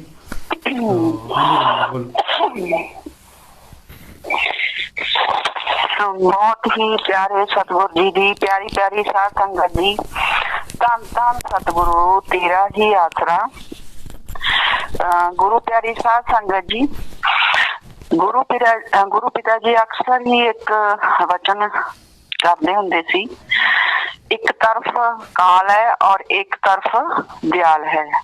हम दयाल को मानने वाले हैं और बहुत सारे काल को मानने वाले हैं, पर दयाल तो काल को भी बनाने वाला है। तो दयाल के सामने काल की क्या बसात है। ये सारा ने ਆਪਾਂ पिता जी ਦੇ वचन सुने हैं, ਜਾਂ अक्सर पिता जी ये भी कहते ਹੁੰਦੇ ਸੀ ਵੀ ਇਹ ਕਾਲ ਤੇ दयाल ਦੀ ਜੇ ਜੰਗ है, लड़ाई है। ਤਾਂ ਗੁਰੂ ਪਿਤਾ ਜੀ ਦੇ ਕੀਤੇ ਹੋਏ ਜਿਹੜੇ ਵਚਨ ਆਪਾਂ ਦੇਖ ਵੀ ਰਹੇ ਹਾਂ, ਪੂਰੇ ਵੀ ਹੋ ਰਹੇ। ਹੁਣ ਤਾਂ ਕਾਲ महाकाल बिल्कुल सामने गुरु पिता जी का रूप धारण करके ही आके बैठ गया। ਉਦੋਂ ਆਪਾਂ ਨੂੰ ਕਾਲ ਦਿਖਦਾ ਨਹੀਂ ਸੀ, ਦਿਆਲ ਆਪਣੇ ਸਾਹਮਣੇ ਸੀ। ਹੁਣ ਦਿਆਲ 2017 ਚ ਆਪਣੇ ਤੋਂ ਦੂਰ ਚਲੇ ਗਏ ਦੇਹ ਰੂਪ ਚ, ਤੇ ਹੁਣ ਆਪਾਂ ਕੀ ਦੇਖਦੇ ਹਾਂ ਕਿ ਜਿਹੜਾ ਕਾਲ ਮਹਾਕਾਲ ਹੈ ਉਹ ਬਿਲਕੁਲ ਸਤਿਗੁਰ ਦਾ ਰੂਪ ਧਾਰਨ ਕਰਕੇ ਬੈਠਾ ਹੈ। ਪਰ ਕੱਲਾ ਜੋ ਸੰਗਤ ਦੇਖ ਰਹੀ ਹੈ ਵੀ ਉਹਦੀ ਗੁਰੂ ਪਿਤਾ ਜੀ ਨਾਲ ਸ਼ਕਲ ਮਿਲਦੀ ਹੈ ਜਾਂ ਆਵਾਜ਼ ਮਿਲਦੀ ਹੈ, ਪਰ ਗੁਰੂ ਪਿਆਰੀ ਸਾਧ ਸੰਗਤ ਜੀ ਕਾਲ ਦੇ ਕੰਮ ਦੇਖੋ। ਕਾਲ ਤੇ ਦਿਆਲ ਦੇ ਕੰਮਾਂ ਦੇ ਵਿੱਚ ਜ਼ਮੀਨ ਅਸਮਾਨ ਦਾ ਫਰਕ ਹੁੰਦਾ ਹੈ। ਪਿਤਾ ਜੀ ਕਹਿ ਹੀ ਰਹੇ ਆ ਵੀ ਕਾਲ ਨੂੰ ਬਹੁਤ ਸਾਰੇ ਕਾਲ ਨੂੰ ਮੰਨਣ ਵਾਲੇ ਹੈ। ਇਹਦਾ ਮਤਲਬ ਹੁਣ ਕਾਲ ਨੂੰ ਮੰਨਣ ਵਾਲੇ ਬਹੁਤ ਸਾਰੇ ਹੈ, ਦਿਆਲ ਨੂੰ ਮੰਨਣ ਵਾਲਾ ਤਾਂ ਕੋਈ ਰਹਿ ਗਿਆ। ਫਿਰ ਹੁੰਦਾ ਨਾ ਜਿਵੇਂ ਵੀ ਰੱਬ ਦਾ ਆਸ਼ਿਕ ਕੋਈ ਤਾਂ ਰੱਬ ਦਾ ਆਸ਼ਿਕ ਤਾਂ ਫਿਰ ਕੋਈ ਰਹਿ ਗਿਆ। ਗੁਰੂ ਪਿਆਰੀ ਸਾਧ ਸੰਗਤ ਜੀ ਆਪਣੀਆਂ ਅੱਖਾਂ ਦੇ ਸਾਹਮਣੇ ਸਾਰਾ ਕੁਝ ਹੋ ਰਿਹਾ, ਜਿਹੜਾ ਬਹੁਤ ਸਾਰੇ ਤਾਂ ਕਾਲ ਨੂੰ ਮੰਨਣ ਵਾਲੀ ਜਿਹੜੇ ਨਿਕਲ ਆਏ। ਆਪਾਂ ਦੇਖਿਆ ਪੰਜਾਬ ਦੇ ਵਿੱਚ ਖਾਸ ਕਰਕੇ ਜੋ ਭੰਡਾਰਾ 29 ਜਨਵਰੀ ਨੂੰ ਹੋਇਆ, ਡਰਾਮਾ ਸੀ ਸਾਰਾ ਇੱਕ। ਇਹ ਡਰਾਮਾ ਜਾਣ ਬੁੱਝ ਕੇ ਕੀਤਾ ਗਿਆ। ਫੇਥ ਵਰਸਸ ਵਰਡਿਕਟ ਦੀ ਟੀਮ ਪਿਛਲੇ 3 ਸਾਲਾਂ ਤੋਂ ਲਗਭਗ ਲਗਾਤਾਰ ਸੰਗਤ ਨੂੰ ਸੁਚੇਤ ਕਰ ਰਹੀ ਹੈ, ਸਾਵਧਾਨ ਕਰ ਰਹੀ ਹੈ। ਪਰ ਪਤਾ ਨਹੀਂ ਕਿਉਂ ਸੰਗਤ ਦੇ ਜਿਹੜੇ ਕੰਨਾਂ ਤੇ ਕਾਲ ਨੇ ਮੋਹਰਾਂ ਲਾ ਰੱਖੀਆਂ ਤੇ ਅੱਖਾਂ ਦੇ ਉੱਤੇ ਖੋਪੇ ਲਾ ਰੱਖਿਆ। ਇਸੇ ਕਰਕੇ ਨਾ ਤਾਂ ਸੰਗਤ ਸਮਝਣਾ ਚਾਹੁੰਦੀ ਹੈ ਤੇ ਨਾ ਹੀ ਸੰਗਤ ਕੁਝ ਸੁਣਨਾ ਚਾਹੁੰਦੀ ਹੈ। ਗੁਰੂ ਪਿਆਰੀ ਸਾਧ ਸੰਗਤ ਜੀ ਜਦੋਂ 25 ਜਨਵਰੀ ਦਾ ਜੋ ਭੰਡਾਰਾ ਹੋਇਆ ਸੀ, ਉਹਦੇ ਤੋਂ 3 ਦਿਨ ਪਹਿਲਾਂ ਸਲਾਦਪੁਰੇ ਦੇ ਵਿੱਚ ਮੀਟਿੰਗ ਹੁੰਦੀ ਹੈ। ਗੁਰਚਰਨ ਕੌਰ, ਗੁਰਮੇਲ ਬਠਿੰਡਾ, ਜਗਜੀਤ ਰਾਮ ਸਿੰਘ ਚੇਅਰਮੈਨ, ਇਹਨਾਂ ਸਾਰਿਆਂ ਨੇ ਮੀਟਿੰਗ ਕੀਤੀ ਹੈ। ਔਰ ਮੀਟਿੰਗ ਦੇ ਵਿੱਚ ਬੜੇ ਜ਼ੋਰ ਦੇ ਕੇ ਇਹ ਗੱਲ ਕਹੀ ਗਈ ਹੈ ਕਿ ਬੱਚੇ ਨੇ 25 ਜਨਵਰੀ ਦੇ ਭੰਡਾਰੇ ਤੇ ਜਾਣਾ। ਉਦੋਂ ਪੰਜਾਬ ਦੇ ਭੰਡਾਰੇ ਦੀ ਕੋਈ ਗੱਲ ਨਹੀਂ ਕੀਤੀ ਗਈ ਹੈ ਵੀ ਪੰਜਾਬ ਦੇ ਵਿੱਚ ਵੀ ਭੰਡਾਰਾ ਹੋਊਗਾ, ਵੀ ਜਾਂ ਪੰਜਾਬ ਦੀ ਸੰਗਤ ਨੇ ਇੱਥੇ ਰਹਿ ਕੇ ਭੰਡਾਰਾ ਮਨਾਉਣਾ। ਇਹ ਕਿਹਾ ਗਿਆ ਵੀ ਜਿਹੜੇ ਪੁਰਾਣੇ ਮਤਲਬ ਕਿ ਨਹੀਂ ਡੇਰੇ ਜਾ ਰਹੇ ਜਾਂ ਟੁੱਟੇ ਬੈਠੇ ਆ ਜਾਂ ਘਰੇ ਬੈਠੇ ਆ, ਉਹਨਾਂ ਨੂੰ ਵੀ ਸਮਝਾ ਬੁਝਾ ਕੇ 25 ਜਨਵਰੀ ਨੂੰ ਲੈ ਕੇ ਜਾਣਾ ਹੈ। ਔਰ 6-6 7-7 ਭੈਣਾਂ ਤੇ ਬਾਈ ਇਕੱਠੇ ਹੋ ਕੇ ਘਰ ਘਰ ਜਾ ਕੇ ਪੰਜਾਬ ਦੇ ਵਿੱਚ ਡੋਰ ਟੂ ਡੋਰ ਇਹਨਾਂ ਨੇ ਜਾ ਕੇ ਕਿਹਾ ਕਿ 25 ਜਨਵਰੀ ਨੂੰ ਸਾਰੀ ਸੰਗਤ ਨੇ ਜਾਣਾ। ਕਿਹੜੇ ਸਾਧਨ ਤੇ ਜਾਓਗੇ, ਆਪ ਦੀ ਕਾਰ ਲੈ ਕੇ ਜਾਓਗੇ ਜਾਂ ਬੱਸ ਤੇ ਜਾਓਗੇ ਉਹ ਵੀ ਲਿਖਾਓ। ਜੇ ਤੁਸੀਂ ਬੱਸ ਤੇ ਜਾਓਗੇ ਤਾਂ ਉਹ ਵੀ ਡੈਕੋਰੇਟ ਕਰਨੀ ਹੈ। ਜੇ ਤੁਸੀਂ ਕਾਰ ਤੇ ਜਾਓਗੇ, ਆਪਦੀ ਘਰ ਦੀ ਕਾਰ ਤੇ ਵੀ ਜਾਣੀ, ਉਹ ਘਰ ਦੀ ਕਾਰ ਵੀ ਤੁਸੀਂ ਡੈਕੋਰੇਟ ਕਰਕੇ ਲੈ ਕੇ ਜਾਣੀ ਹੈ। ਇੱਥੋਂ ਤੱਕ ਤਾਂ ਸਾਰੇ ਸੁਨੇਹੇ ਸੀ। ਔਰ 25 ਜਨਵਰੀ ਨੂੰ ਪੰਜਾਬ ਦੀ ਸਾਰੀ ਸੰਗਤ ਜਿੰਨੀ ਜਾ ਸਕਦੀ ਸੀ, ਇਹ ਕਾਲ ਮਹਾਕਾਲ ਦੇ ਜਿੰਨੇ ਏਜੰਟ ਅੱਗੇ ਤੋਂ ਅੱਗੇ ਬਣੇ ਹੋਏ ਆ, ਜੋ ਸਾਰੀ ਵੱਧ ਤੋਂ ਵੱਧ ਗਈ ਹੈ। ਤੇ ਫਿਰ ਯੂਪੀ ਵਾਲਾ ਇਹ ਝੂਠ ਕਿਉਂ ਬੋਲ ਰਿਹਾ ਸੀ ਕਿ 25 ਜਨਵਰੀ ਦੇ ਭੰਡਾਰੇ ਤੇ ਜਿਹੜਾ ਕਿ ਪੰਜਾਬ ਦੀ ਸੰਗਤ ਆਈ ਨਹੀਂ। ਇਹ ਬਿਲਕੁਲ ਜ਼ਿੰਮੇਵਾਰ ਤਾਂ ਝੂਠ ਬੋਲਦੇ ਹੀ ਬੋਲਦੇ, ਉਹ ਖੁਦ ਵੀ ਹੁਣ ਸਟੇਜ ਤੇ ਬੈਠ ਕੇ ਝੂਠ ਬੋਲ ਰਿਹਾ, ਜਦੋਂ ਕਿ ਸੱਚਾਈ ਹੈ। 25 ਜਨਵਰੀ ਨੂੰ ਵੀ ਪੰਜਾਬ ਦੀ ਸਾਰੀ ਸੰਗਤ ਜਿਹੜੇ ਇਹਨਾਂ ਦੇ ਚੇਲੇ ਆ ਉਹ ਗਏ ਆ, ਯੂਪੀ ਵਾਲੇ ਚੇਲੇ ਸਾਰੇ ਗਏ ਆ। ਅਸਲੀ ਗੁਰੂ ਪਿਤਾ ਜੀ ਦੀ ਸੰਗਤ ਤਾਂ ਨਾ ਪਹਿਲਾਂ ਗਈ ਸੀ ਤੇ ਨਾ ਹੁਣ ਜਾਵੇ। ਅਸਲੀ ਗੁਰੂ ਪਿਤਾ ਜੀ ਦੀ ਸੰਗਤ ਤਾਂ 29 ਜਨਵਰੀ ਦਾ ਸਲਾਦਪੁਰਾ ਹੋਇਆ ਆਪਾਂ ਦੇਖਿਆ, ਉੱਥੇ ਵੀ ਨਹੀਂ ਗਈ। ਜਿਹੜਾ ਸਲਾਦਪੁਰੇ ਇਹਨਾਂ ਨੇ ਸਤਸੰਗ ਰੱਖਿਆ ਸੀ, ਉੱਥੇ ਬਠਿੰਡਾ ਤੋਂ ਜਿਹੜੀ ਸੰਗਤ ਗਈ ਹੈ ਉਹਦੇ ਵਿੱਚ ਜਿਹੜੇ ਆਲੇ ਦੁਆਲੇ ਬਠਿੰਡਾ ਸ਼ਹਿਰ ਦੇ ਭੱਠੇ ਹੈ, ਭੱਠਿਆਂ ਤੋਂ ਜਿਹੜੀ ਲੇਬਰ ਆ ਉਹ 300-300 ਰੁਪਇਆ ਦੇ ਵਿੱਚ, ਖਾਸ ਕਰਕੇ ਲੇਡੀਜ਼ ਲੇਬਰ ਆ ਜਾਂ ਬੱਚੇ, ਉਹ 300-300 ਰੁਪਏ ਦੇ ਵਿੱਚ ਲਿਜਾਏ ਗਏ ਆ। ਲੇਬਰ ਚੌਂਕ ਦੇ ਵਿੱਚੋਂ ਵੀ ਲੈ ਕੇ ਜਾਏ ਗਏ ਆ। ਤਾਂ ਗੁਰੂ ਪਿਆਰੀ ਸਾਧ ਸੰਗਤ ਜੀ ਜਿਹੜੀਆਂ ਗਰੀਬ ਬਸਤੀਆਂ, ਉਹਨਾਂ ਨੂੰ ਇਹ ਕਹਿ ਕੇ ਵੀ ਉੱਥੇ ਤਾਂ ਭੰਡਾਰਾ ਹੈ ਜੀ, ਉੱਥੇ ਤੁਹਾਨੂੰ ਪੰਜੀਰੀ ਮਿਲੂਗੀ, ਉੱਥੇ ਤੁਹਾਨੂੰ ਬਰਫੀ ਮਿਲੂਗੀ, ਉੱਥੇ ਤੁਹਾਨੂੰ ਮਲਾਈ ਕੋਫਤਾ ਮਿਲੂਗਾ, ਇਸ ਤਰ੍ਹਾਂ ਦਾ ਲਾਲਚ ਦੇ ਕੇ ਮਤਲਬ ਉੱਥੇ ਲੋਕ ਲੈ ਕੇ ਗਏ ਆ। ਤੇ ਬਾਕੀ ਇਹਦਾ ਆਪਾਂ ਨਮੂਨਾ ਦੇਖਿਆ ਹੀ ਹੈ, ਬੱਸਾਂ ਦੇ ਵਿੱਚ ਚੜ ਕੇ ਜਦੋਂ ਸੰਗਤ ਨੂੰ ਪੁੱਛਿਆ ਜਾ ਰਿਹਾ ਸੀ ਵੀ ਤੁਹਾਡਾ ਬਾਬਾ ਤਾਂ ਬਲਾਤਕਾਰੀ ਹੈ, ਤੁਹਾਡਾ ਬਾਬਾ ਤਾਂ ਕਾਤਲ ਹੈ, ਤੇ ਉਦੋਂ ਅਗਰ ਕੋਈ ਸੱਚਾ ਪ੍ਰੇਮੀ ਹੁੰਦਾ, ਸੱਚੇ ਸਤਿਗੁਰ ਦਾ ਸੱਚਾ ਪ੍ਰੇਮੀ ਹੁੰਦਾ ਤਾਂ ਮੂੰਹ ਤੋੜ ਜਵਾਬ ਦਿੰਦਾ ਉਹਨਾਂ ਨੇ ਸ਼ੌਲਾਂ ਦੇ ਵਿੱਚ ਜਾਂ ਲੋਈਆਂ ਦੇ ਵਿੱਚ ਆਪਦੇ ਮੂੰਹ ਲੁਕੋਏ ਹੋਏ ਸੀ। ਇੱਕ ਵੀ ਬੰਦੇ ਕੋਲੇ ਕੋਈ ਜਵਾਬ ਨਹੀਂ ਸੀ। ਸਭ ਤੋਂ ਵੱਡੀ ਹੈਰਾਨੀ ਦੀ ਗੱਲ, ਜੇ ਤੁਸੀਂ ਸੰਗਤ ਦੀਆਂ ਬੱਸਾਂ ਤੋੜਦੇ ਆ ਤੇ ਫਿਰ ਸੰਗਤ ਦੀਆਂ ਬੱਸਾਂ ਦੇ ਵਿੱਚ ਤੁਹਾਨੂੰ ਨਹੀਂ ਪਤਾ ਪੰਜਾਬ ਦੇ ਕੀ ਹਾਲਾਤ ਹੈ, ਤੇ ਕੋਈ ਇੱਕ ਜਾਂ ਦੋ 15 ਮੈਂਬਰ 22 ਕਿਉਂ ਨਹੀਂ ਸੀ, ਜਾਂ 25 ਮੈਂਬਰ 22 ਕਿਉਂ ਨਹੀਂ ਸੀ, ਜਾਂ 45 ਮੈਂਬਰ 22 ਕਿਉਂ ਨਹੀਂ ਸੀ, ਜਾਂ ਫਿਰ ਜ਼ਿੰਮੇਵਾਰ ਸੁਜਾਨ ਭੈਣਾ ਭੰਗੀ ਦਾਸ ਇਹਨਾਂ ਚੋਂ ਭੈਣਾ ਕਿਉਂ ਨਹੀਂ ਸੀ ਜ਼ਿੰਮੇਵਾਰ, ਤਾਂ ਕਿ ਘੱਟੋ ਘੱਟ ਇਹ ਫਿਰ ਜਵਾਬ ਤਾਂ ਦਿੰਦੇ ਲੋਕਾਂ ਨੂੰ ਤੁਸੀਂ। ਜਦੋਂ ਤੁਹਾਡੀਆਂ ਬੱਸਾਂ 'ਚ ਰੋਕ ਕੇ ਤੁਹਾਡੇ ਤੋਂ ਪੁੱਛਿਆ ਗਿਆ ਤੁਹਾਡੇ ਗੁਰੂ ਬਾਰੇ, ਤੁਹਾਡੇ ਕੋਲੇ ਮੌਕਾ ਸੀ, ਦੱਸਦੇ ਤੁਸੀਂ। ਸਾਡੇ ਦੇ ਅਸੀਂ ਚੈਨਲਾਂ ਤੇ ਬੈਠਦੇ ਆ, ਸਾਡੇ ਤੋਂ ਪੁੱਛਦੇ ਆ ਤੇ ਅਸੀਂ ਮੂੰਹ ਤੋੜ ਜਵਾਬ ਦਿੰਦੇ ਆ ਅਗਲਿਆਂ ਨੂੰ, ਬੋਲ ਕੇ ਦਿਖਾਵੇ ਕੋਈ। ਮੇਰੇ ਗਾਲ ਦੇ ਵਿੱਚ ਹਰ ਸਮੇਂ ਲਫ਼ਜ਼ ਬਾਹਰ ਪਾਇਆ ਹੁੰਦਾ, ਮੇਰੇ ਨਾਮ ਦੇ ਸਰਕਾਰੀ ਰਿਕਾਰਡ ਤੇ ਇੰਸਾ ਲੱਗਿਆ ਹੋਇਆ, ਭਾਵੇਂ 1000 ਬੰਦਾ ਕਿਤੇ ਸਰਕਾਰੀ ਜਗ੍ਹਾ ਤੇ ਕੋਈ ਇਕੱਠ ਹੋਇਆ ਹੋਵੇ, ਸਾਡਾ ਹੀ ਸਰਕਾਰੀ ਮਹਿਕਮੇ ਦਾ ਹੋਵੇ, ਮੇਰਾ ਲੌਕਟ ਵੀ ਬਾਹਰ ਹੁੰਦਾ, ਮੇਰੇ ਨਾਮ ਦੇ ਨਾਲ, ਕੱਲੀ ਦੇ ਨਾਮ ਦੇ ਨਾਲ ਇੰਸਾ ਲੱਗਿਆ ਹੁੰਦਾ। ਪਤਾ ਹੀ ਹੈ ਵੀ ਇੰਸਾ ਨਾਮ ਕਿਹਦੇ ਨਾਲ ਗਿਆ। ਕਿਸੇ ਦੀ ਹਿੰਮਤ ਨਹੀਂ, ਸਿੰਗਲ ਬੰਦੇ ਦੀ ਹਿੰਮਤ ਨਹੀਂ ਪੈਂਦੀ ਕਿ ਮੇਰੇ ਤੋਂ ਮੇਰੇ ਗੁਰੂ ਦਾ ਸਵਾਲ ਕੋਈ ਪੁੱਛ ਲੇ, ਇਸ ਤਰ੍ਹਾਂ ਮੇਰੇ ਗੁਰੂ ਨੂੰ ਮੇਰੇ ਸਾਹਮਣੇ ਕੋਈ ਬੋਲ ਦੇਵੇ। ਕਦੇ ਕਿਸੇ ਦੀ ਹਿੰਮਤ ਨਹੀਂ ਪੈਂਦੀ। ਹਾਂ, ਹਮਦਰਦੀ ਦੇ ਤੌਰ ਤੇ ਜ਼ਰੂਰ ਆ ਕੇ ਮਤਲਬ ਕਿ ਜਿਹੜੇ ਦੂਸਰੇ ਲੋਕ ਹੈ ਜਾਂ ਕੋਈ ਟੀਚਰ ਹੈ ਜਾਂ ਕੋਈ ਸਟਾਫ ਉਹ ਪੁੱਛਦਾ ਵੀ ਜੋ ਤੁਹਾਡੇ ਨਾਲ ਹੋਇਆ ਬਹੁਤ ਧੱਕਾ ਹੋਇਆ, ਪਰ ਇਸ ਤਰ੍ਹਾਂ ਕਿਸੇ ਦੀ ਹਿੰਮਤ ਨਹੀਂ ਪੈਂਦੀ ਕਿ ਮਤਲਬ ਕਿ ਤੁਹਾਡੇ ਦੇ ਵਿੱਚ ਅਗਰ ਜੇ ਤੁਸੀਂ ਸੱਚੇ ਪ੍ਰੇਮੀ ਹੈ ਔਰ ਜੇ ਤੁਸੀਂ ਸੱਚੇ ਆਸ਼ਕ ਹੈ। ਇੱਥੋਂ ਪਤਾ ਲੱਗਦਾ ਸੀ ਉਹ ਸਾਰੇ ਬੱਸਾਂ ਦੇ ਵਿੱਚ ਜਿੰਨੇ ਵੀ ਬੈਠੇ ਸੀ ਉਹ ਲੇਬਰ ਸੀ, ਦਿਹਾੜੀਦਾਰ ਬੰਦੇ ਸੀ। ਉਹਨਾਂ ਨੂੰ ਗੁਰੂ ਨਾਲ ਥੋੜੀ ਕੋਈ ਪ੍ਰੇਮ ਸੀ। ਉਹ ਕੋਈ ਮਤਲਬ ਭੰਡਾਰੇ ਜਾਂ ਕੋਈ ਸਤਸੰਗ ਸੁਣਨ ਥੋੜੀ ਚੱਲੇ ਸੀ, ਉਹ ਤਾਂ ਖਾਣ ਪੀਣ ਚੱਲੇ ਸੀ। ਉਹਨਾਂ ਨੂੰ ਤਾਂ ਆਪਦੀ ਦਿਹਾੜੀ ਤੱਕ ਮਤਲਬ ਹੈ। ਉਹ ਜਿਵੇਂ ਪੰਜਾਬੀ ਚ ਕਹਾਵਤ ਹੁੰਦੀ ਹੈ ਨਾ ਵੀ ਲਾਗੀ ਨੇ ਤਾਂ ਲਾਗ ਲੈ ਲੈਣਾ ਭਾਵੇਂ ਜਾਂਦੀ ਰੰਡੀ ਹੋ ਜੇ। ਉਹਨਾਂ ਨੂੰ ਕੀ ਸੀ, ਕੋਈ ਪੁੱਛਦਾ ਸਵਾਲ ਪੁੱਛੇ, ਕੋਈ ਕਾਤਲ ਕਹਿੰਦਾ ਕਵੇ, ਕੋਈ ਬਲਾਤਕਾਰੀ ਕਹਿੰਦਾ ਕਵੇ, ਉਹਨਾਂ ਨੇ ਤਾਂ ਆਪਦੀ ਦਿਹਾੜੀ ਪੂਰੀ ਕਰਨੀ ਹੈ। ਤਾਂ ਗੁਰੂ ਪਿਆਰੀ ਸਾਧ ਸੰਗਤ ਜੀ, ਹੁਣ ਹਾਲਾਤ ਇੱਥੋਂ ਤੱਕ ਮਾੜੇ ਹੋਏ ਪਏ ਹੈ ਕਿ ਜਿਹੜਾ 29 ਜਨਵਰੀ ਦਾ ਪੰਜਾਬ ਦਾ ਇਹਨੇ ਸਲਾਦਪੁਰੇ ਭੰਡਾਰਾ ਰੱਖਿਆ, ਇਹ ਜਾਣ ਬੁੱਝ ਕੇ ਸੋਚੀ ਸਮਝੀ ਸਾਜ਼ਿਸ਼ ਦੇ ਤਹਿਤ ਹੋਇਆ। ਡੇਰੇ ਦੇ ਜ਼ਿੰਮੇਵਾਰ ਸਾਰੇ ਸਮੇਤ ਜਗਜੀਤ ਸਮੇਤ ਗੁਰਚਰਨ ਇਹ ਰਾਮ ਸਿੰਘ ਚੇਅਰਮੈਨ ਵਾਲੇ ਜਿਹੜੇ ਮੋਢੀ ਲੱਗੇ ਹੋਏ ਸੀ, ਪਰਮਜੀਤ ਨੰਗਲਾ ਰਾਜਨੀਤਿਕ ਵਿੰਗ ਜਿਆਦਾ ਮੂਹਰੇ ਲੱਗਿਆ ਹੋਇਆ। ਹੁਣ 8 ਜਨਵਰੀ ਨੂੰ ਵੀ ਰਾਜਨੀਤਿਕ ਵਿੰਗ ਮੂਹਰੇ ਲੱਗਿਆ ਹੋਇਆ ਸੀ ਸਲਾਵਤਪੁਰੇ, ਤੇ ਹੁਣ ਵੀ ਰਾਜਨੀਤਿਕ ਵਿੰਗ ਜਿਹੜਾ ਮੂਹਰੇ ਲੱਗਿਆ ਹੋਇਆ। ਤੇ ਜਦੋਂ ਇਹ ਰਾਜਨੀਤਿਕ ਵਿੰਗ ਵਾਲੇ ਮੂਹਰੇ ਲੱਗਦੇ ਆ ਨਾ, ਤੇ ਉਦੋਂ ਹੀ ਕੋਈ ਨਾ ਕੋਈ ਜਿਹੜੀ ਹੈਗੀ ਆ ਅਣਹੋਣੀ ਘਟਨਾ ਹੁੰਦੀ ਹੈ। ਪਹਿਲਾਂ 2007 ਦੇ ਵਿੱਚ ਜਗਜੀਤ ਵਰਗਿਆਂ ਨੇ ਮੂਹਰੇ ਲੱਗ ਕੇ ਕੀ ਕੁਝ ਕਰਾਇਆ, ਫਿਰ 2010 ਦੇ ਵਿੱਚ ਵੀ ਇਹੀ ਸਾਰੇ ਮੂਹਰੇ ਲੱਗੇ ਹੋਏ ਸੀ, ਫਿਰ ਉਸ ਤੋਂ ਬਾਅਦ 2017 ਦੇ ਵਿੱਚ ਵੀ ਇਹੀ ਮੂਹਰੇ ਲੱਗੇ ਹੋਏ ਸੀ।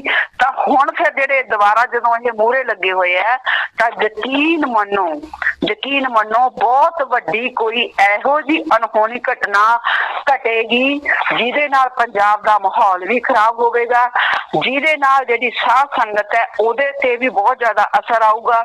ਤੇ ਬਾਕੀ ਜਦੋਂ ਆਪਾਂ ਨੂੰ ਪਤਾ ਹੈ ਵੀ ਪੰਜਾਬ ਇੱਕ ਇਹੋ ਜਿਹਾ ਸੂਬਾ ਹੈ ਜਾਂ ਇਹੋ ਜਿਹੀ ਸਟੇਟ ਹੈ ਜਿੱਥੇ ਆਪਾਂ ਦੇਖਦੇ ਹਾਂ ਕਿ ਲਗਾਤਾਰ ਮਤਲਬ ਗੁਰੂ ਪਿਤਾਈ ਦਾ 2007 ਤੋਂ ਲੈ ਕੇ ਵਿਰੋਧ ਹੋ ਰਿਹਾ ਹੈ। ਤਾਂ ਗੁਰੂ ਪਿਤਾਈ ਨੇ 2007 ਤੋਂ ਲੈ ਕੇ ਕਦੇ ਵੀ ਇਹੋ ਜਿਹੀ ਕੋਈ ਗੱਲ ਨਹੀਂ ਕੀਤੀ ਸੀ ਕਿ ਜਿਹਦੇ ਨਾਲ ਸਿੱਖਾਂ ਦੇ ਵਿੱਚ ਹੋਰ ਗੁੱਸਾ ਪੈਦਾ ਹੋਵੇ। ਗੁਰੂ ਪਿਤਾਈ ਤੋਂ ਜਦੋਂ ਵੀ ਕੋਈ ਪੱਤਰਕਾਰ ਸਵਾਲ ਪੁੱਛਦਾ, ਆਪਾਂ ਅਕਸਰ ਹੀ ਉਹ ਸਵਾਲ ਜਵਾਬ ਅੱਜ ਵੀ YouTube ਤੇ ਪਏ ਹੈ ਵੀ ਸਿੱਖ ਧਰਮ ਤੁਹਾਡਾ ਵਿਰੋਧ ਕਰਦਾ ਜਾਂ ਸਿੱਖ ਧਰਮ ਵਾਲੇ ਤੁਹਾਡੇ ਨਾਲ ਇਸ ਤਰ੍ਹਾਂ ਕਰਦੇ, ਤਾਂ ਉੱਥੇ ਗੁਰੂ ਪਿਤਾ ਜੀ ਪੱਤਰਕਾਰਾਂ ਦਾ ਜਦੋਂ ਜਵਾਬ ਦਿੰਦੇ ਸੀ ਉੱਥੇ ਟੋਕ ਦਿੰਦੇ ਸੀ। ਉੱਥੇ ਕਹਿੰਦੇ ਸੀ ਨਹੀਂ, ਸਿੱਖ ਧਰਮ ਤਾਂ ਸਾਨੂੰ ਪਿਆਰਾ ਸੀ, ਪਿਆਰਾ ਹੈ ਤੇ ਪਿਆਰਾ ਰਹੂਗਾ।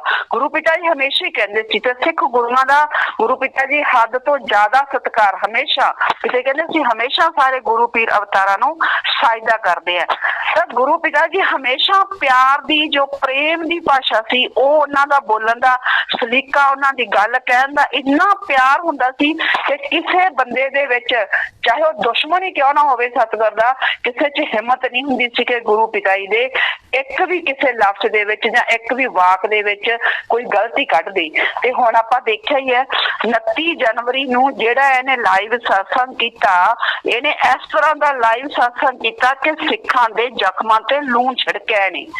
ਇਹਦਾ ਇਹ ਕਹਿਣ ਦਾ ਜਿਹੜਾ ਤਰੀਕਾ ਸੀ, ਗੁਰੂ ਪਿਤਾ ਜਿਹੜੀ ਇਹ ਗੱਲ ਸੀ ਹੋਰ ਤਰੀਕੇ ਨਾਲ ਸੁਣਾਉਂਦੇ ਹੁੰਦੇ ਸੀ ਵੀ ਮੱਚ ਨਾ ਰੀਸ ਕਰ, ਪਰ ਇਹਨੇ ਜਾਣ ਕੇ ਪੂਰਾ ਐ ਚੜਾ ਕੇ ਗੱਲ ਕੀਤੀ ਕਿ ਮੱਚ ਨਾ ਰੀਸ ਕਰ, ਮਤਲਬ ਕਿ ਤੂੰ ਆਪਣੇ ਆਪ ਨੂੰ ਕੀ ਕਹਿਣਾ, ਹੁਣ ਉਹ ਕਿਹਦੀ ਰੀਸ ਕਰਨਾ। ਜਦੋਂ ਗੁਰੂ ਪਿਤਾ ਜੀ ਇਹ ਗੱਲ ਕਹਿੰਦੇ ਸੀ ਉਦੋਂ ਦੋਸ਼ ਸਿੱਧ ਨਹੀਂ ਸੀ ਹੋਏ, ਕੋਰਟ ਨੇ ਉਹਨਾਂ ਨੂੰ ਦੋਸ਼ੀ ਕਰਾਰ ਨਹੀਂ ਸੀ ਦਿੱਤਾ, ਤੇ ਹੁਣ ਕੋਰਟ ਨੇ ਦੋਸ਼ੀ ਕਰਾਰ ਦਿੱਤਾ ਹੈ। ਤੇ ਜੇ ਤੂੰ ਐ ਸਮਝਦਾ ਆਪਣੇ ਆਪ ਨੂੰ ਨਾ ਹੀ ਅਸਲੀ ਹੈ ਤਾਂ ਫਿਰ ਸ਼ਰਮ ਮੰਨ ਥੋੜੀ ਬਹੁਤ। ਕਿਸ ਚੀਜ਼ ਦੀ ਰੀਸ ਕਰਨ ਲੋਕ ਬਈ, ਕਿਸ ਚੀਜ਼ ਦੀ? ਲੋਕ ਬਲਾਤਕਾਰੀ ਬਣ ਜਾਣ, ਕਾਤਲ ਬਣ ਜਾਣ, ਇਸ ਚੀਜ਼ ਦੀ ਰੀਸ ਕਰਨ। ਜਦ ਤੱਕ ਇਹ ਜਿਹੜਾ ਕੋਰਟ ਨੇ ਦੋਸ਼ ਲਾਏ ਹੈ, ਇਹ ਕੋਰਟ ਦੁਆਰਾ ਹੀ ਜਿਹੜੇ ਹੈਗੇ ਆ ਨਿਰਦੋਸ਼ ਸਾਬਤ ਨਹੀਂ ਹੋ ਸਕਦੇ, ਜਾਂ ਕੋਰਟ ਇਹਨਾਂ ਦੋਸ਼ਾਂ ਨੂੰ ਮਤਲਬ ਕਿ ਨਹੀਂ ਹਟਾਉਂਦੀ, ਤੇ ਤਦ ਤੱਕ ਲੋਕ ਕਿਸ ਗੱਲ ਦੀ ਰੀਸ ਕਰਨ ਤੁਹਾਡੀ? ਇਹ ਪੱਕਾ ਕਲੰਕ ਗੁਰੂ ਪਿਤਾ ਜੀ ਦੇ ਮੱਥੇ ਤੇ ਗੁਰੂ ਪਿਆਰੀ ਸਾਧ ਸੰਗਤ ਜੀ ਜ਼ਿੰਮੇਵਾਰਾਂ ਨੇ ਲਾਤਾ। ਸਰਕਾਰਾਂ ਨੇ ਔਰ ਗਦਾਰਾਂ ਨੇ ਮਿਲ ਕੇ ਜਾਣ ਬੁੱਝ ਕੇ ਗੁਰੂ ਪਿਤਾ ਜੀ ਨੂੰ ਦੋਸ਼ੀ ਕਰਾਰ ਕਰਵਾਇਆ, ਔਰ ਅੱਜ ਉਹੀ ਸੀਐਮ ਹੈ, ਉਹੀ ਪੀਐਮ ਹੈ, ਉਹੀ ਸਟੇਟ ਦੀ ਸਰਕਾਰ ਹੈ ਤੇ ਉਹੀ ਸੈਂਟਰ ਦੀ ਸਰਕਾਰ ਹੈ। ਅੱਜ ਸਾਰੇ ਕਿਵੇਂ ਢੋ ਖਿਚੜੀ ਹੋਏ ਪਏ ਆ। ਅੱਜ ਇਹਨਾਂ ਦੇ ਇਸ਼ਾਰਿਆਂ ਤੇ ਕਿਵੇਂ ਸਰਕਾਰ ਨੱਚ ਰਹੀ ਹੈ, ਅੱਜ ਇਹਨਾਂ ਨੂੰ ਕਿਵੇਂ ਪੰਜਾਬ ਦਾ ਭੰਡਾਰਾ ਵੀ ਦਿੱਤਾ ਜਾ ਰਿਹਾ, ਅੱਜ ਕਿਵੇਂ ਇਹਨਾਂ ਨੂੰ ਸਾਰੇ ਹਰਿਆਣੇ ਦੇ ਵਿੱਚ ਮਤਲਬ ਰਾਤੇ ਰਾਤ ਜਿਹੜੀ ਹੈਗੀ ਸਫਾਈ ਅਭਿਆਨ ਦੀ ਵੀ ਪਰਮਿਸ਼ਨ ਮਿਲ ਜਾਂਦੀ ਹੈ। ਅੱਜ ਸਾਰਾ ਕੁਝ ਮੈਨੇਜਮੈਂਟ ਦੇ ਕਹਿਣ ਤੇ ਕਿਵੇਂ ਹੋ ਰਿਹਾ। ਗੁਰੂ ਪਿਆਰੀ ਸਾਧ ਸੰਗਤ ਜੀ ਬਹੁਤ ਕੁਝ ਸਮਝਣ ਦੀ ਜ਼ਰੂਰਤ ਹੈ। ਸਾਜ਼ਿਸ਼ਾਂ ਬਹੁਤ ਵੱਡੀਆਂ। ਗੁਰੂ ਪਿਤਾ ਜੀ ਨੇ 17 ਅਗਸਤ 2017 ਦੀ ਮੀਟਿੰਗ ਯਾਦ ਕਰੋ, ਗੁਰੂ ਪਿਤਾ ਜੀ ਨੇ ਬਾਰ-ਬਾਰ ਇੱਕ ਗੱਲ ਕਹੀ ਸੀ, ਜੋ ਆਪ ਸੋਚ ਰਹੇ ਹੋ ਉਹ ਪਰਮ ਪਿਤਾ ਜੀ ਨਹੀਂ ਹੋਣੇ ਦੇਂਗੇ। ਇਹਨਾਂ ਦਾ ਇਸ ਦਾ ਮਤਲਬ ਕੀ ਹੋਇਆ ਕਿ ਇਹ 45 ਮੈਂਬਰ ਜਦੋਂ ਬਾਰ-ਬਾਰ ਬੋਲਦੇ ਸੀ ਉਦੋਂ ਹੀ ਗੁਰੂ ਪਿਤਾ ਜੀ ਇਹ ਗੱਲ ਕਹਿੰਦੇ ਸੀ ਨਾ। ਤੇ ਇਹਦਾ ਇਸ ਗੱਲ ਦਾ ਸਾਫ਼ ਮਤਲਬ ਹੈ ਇਹ ਕੁਝ ਬਹੁਤ ਵੱਡਾ ਕਰਨਾ ਚਾਹੁੰਦੇ ਆ। ਇਹ 84 ਜਿਹੜਾ ਹੈਗਾ ਦੁਬਾਰਾ ਬਣਾਉਣਾ ਚਾਹੁੰਦੇ ਆ। ਪਰ 2017 ਦੇ ਵਿੱਚ ਗੁਰੂ ਪਿਤਾ ਜੀ ਨੇ ਖੁਦ ਟਵੀਟ ਕਰਕੇ ਸੰਗਤ ਨੂੰ ਇਹ ਕਹਿਤਾ ਵੀ ਅਸੀਂ ਜਾਵਾਂਗੇ, ਕਿਉਂਕਿ ਇਹ ਜਾਣ ਨਹੀਂ ਸੀ ਦਿੰਦੇ। ਇਹ ਕਹਿੰਦੇ ਸੀ ਵੀ ਤੁਸੀਂ ਇੱਥੇ ਹੀ ਰਹਿਣਾ। ਇਹਨਾਂ ਦਾ ਇਹ ਮਕਸਦ ਸੀ ਵੀ ਸੰਗਤ ਵੀ ਤੇਰਾ ਸੱਚਾ ਸੌਦਾ ਦੇ ਵਿੱਚ ਇਕੱਠੀ ਹੋਵੇ, ਬਾਹਰ ਮਤਲਬ ਤੇਰਾ ਵਾਸਤੇ ਬੈਠੀ ਹੋਵੇ, ਤੇ ਗੁਰੂ ਪਿਤਾ ਜੀ ਜਿਹੜੇ ਉੱਥੇ ਨਾ ਜਾਣ ਪੰਚਕੂਲੇ, ਤਾਂ ਫਿਰ ਫੌਜ ਜਦੋਂ ਸਜ਼ਾ ਤਾਂ ਸੁਣਾ ਦੇਣੀ ਸੀ, ਤੇ ਫੌਜ ਫਿਰ ਚੜ ਕੇ ਆਵੇ, ਤੇ ਫਿਰ ਜਿਵੇਂ 84 ਦੇ ਵਿੱਚ ਅੰਮ੍ਰਿਤਸਰ ਸਾਹਿਬ ਦੇ ਵਿੱਚ ਹੋਇਆ ਉਹੀ ਸੇਮ ਘਟਨਾ ਇਹ ਕਰਾਉਣਾ ਚਾਹੁੰਦੇ ਸੀ। ਉੱਥੇ ਵੀ ਜਿਹੜੇ ਗਦਾਰ ਸੀ ਉਹ ਸਾਰੇ ਬਾਹਰ ਹੱਥ ਖੜਾ ਕਰਕੇ ਨਿਕਲ ਗਏ ਸੀ, ਤੇ ਜਿਹੜੇ ਦੂਸਰੀ ਸੰਗਤ ਆਮ ਸੀ ਉਹ ਜ਼ਿਆਦਾ ਜਿਹੜੀ ਸੀ ਉਹਨਾਂ ਦਾ ਨੁਕਸਾਨ ਹੋਇਆ, ਤੇ ਇਹੀ ਸਾਧ ਸੰਗਤ ਦਾ ਨੁਕਸਾਨ ਇਹ ਦੁਬਾਰਾ ਕਰਨਾ ਚਾਹੁੰਦੇ ਸੀ।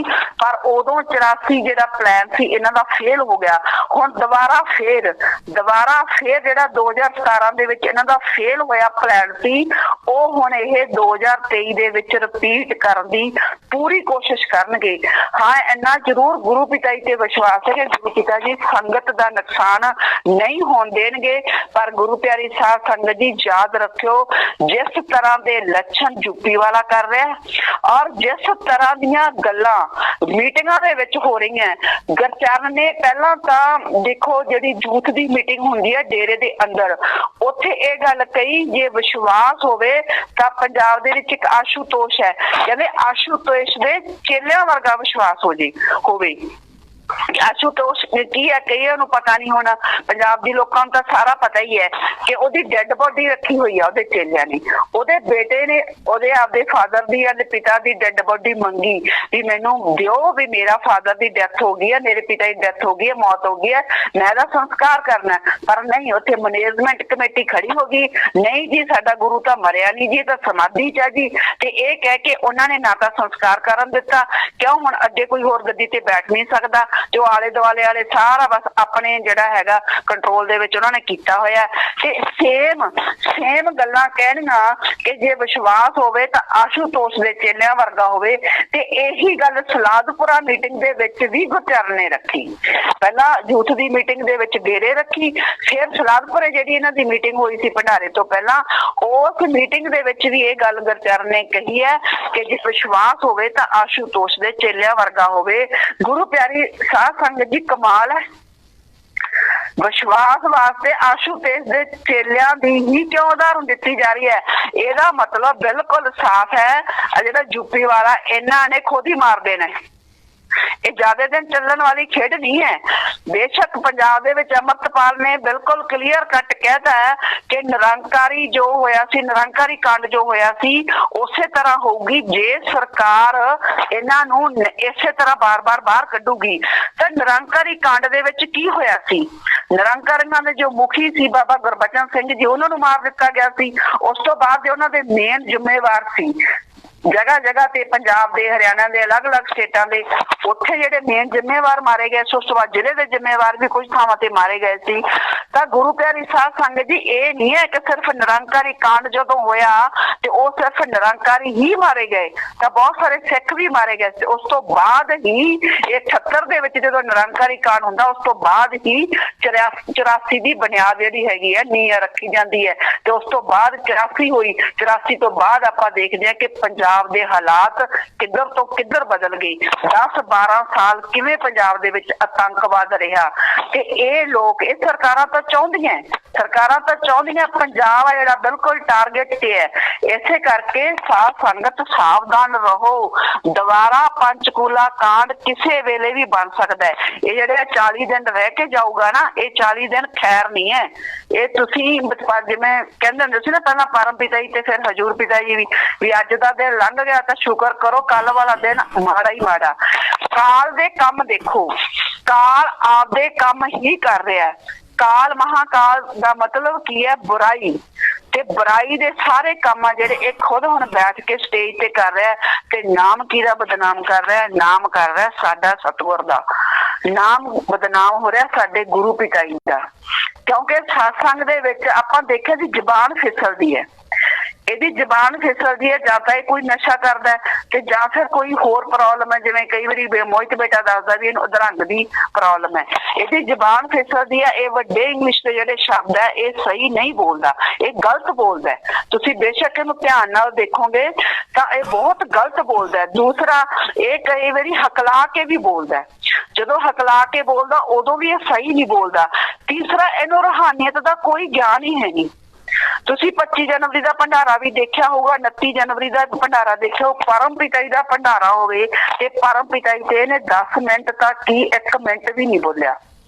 ਇਹਨੂੰ थोड़ी जी शर्म आनी चाहिए सी भी तू जिहदा रूप धारण करके बैठा है ते इन्ने मतलब अति प्यारे गुरु दे अति प्यारे गुरु दा जिहड़ा सीगा जन्म दिहाड़ा सी। परम पिता जी पंजाब दे विच पैदा होए। परम पिता जी दा पंजाब दे विच अमृत छक के तलवंडी साबो रहना ते उत्थे 5 बाणियां दा किवें ओ लोकां नूं पाठ मतलब कि मूंह जवानी सुणाउंदे हुंदे सी, किवें उत्थे आए लोकां दा सत्कार करदे सी, किवें मतलब हैड ग्रंथी दे तौर ते तलवंडी साबो गुरुद्वारा साहब दे विच परम पिता जी ने सेवा निभाई ते किवें परम पिता जी ने उस तो बाद नाम शब्द लिया ते किवें उन्हां ने सच्चे गुरु की भाल करके ते किवें मस्ताना जी महाराज दे लड़ लगे ते दसदा ना पंजाब दे लोकां नूं।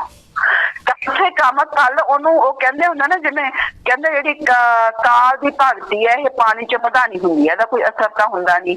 ये हुण आ गया काल महाकाल। जदों असली गुरु पिता जी बैठे सी उदों तो गुरु पिता जी दा सत्संग कोई सुनदा नहीं सी बाहरला, पर हुण काल महाकाल जदों दा आया कल वो सारा तो मीडिया चैनलों ने देखी जाते हैं। कुछ तो ये पेड भी लवा रहे हैं। न्यूज 18 ने पहले दिन तो बार बार देना ही देना, अगले दिन भी दे रहा सी। ये सारे जिहड़े चैनलों तो टेलीकास्ट करवाते हैं वो तो ये पेड करवाते हैं, पर बहुत सारे पत्रकार या बुद्धिजीवी लोग भी देखते हैं। लोग तो ये देखते भी आफ्टर ऑल भी चर्चे वाले संतां दे विच इहो जी की चीज है भी जिहड़ी इन्नी दुनिया ना दे मगर लगी है।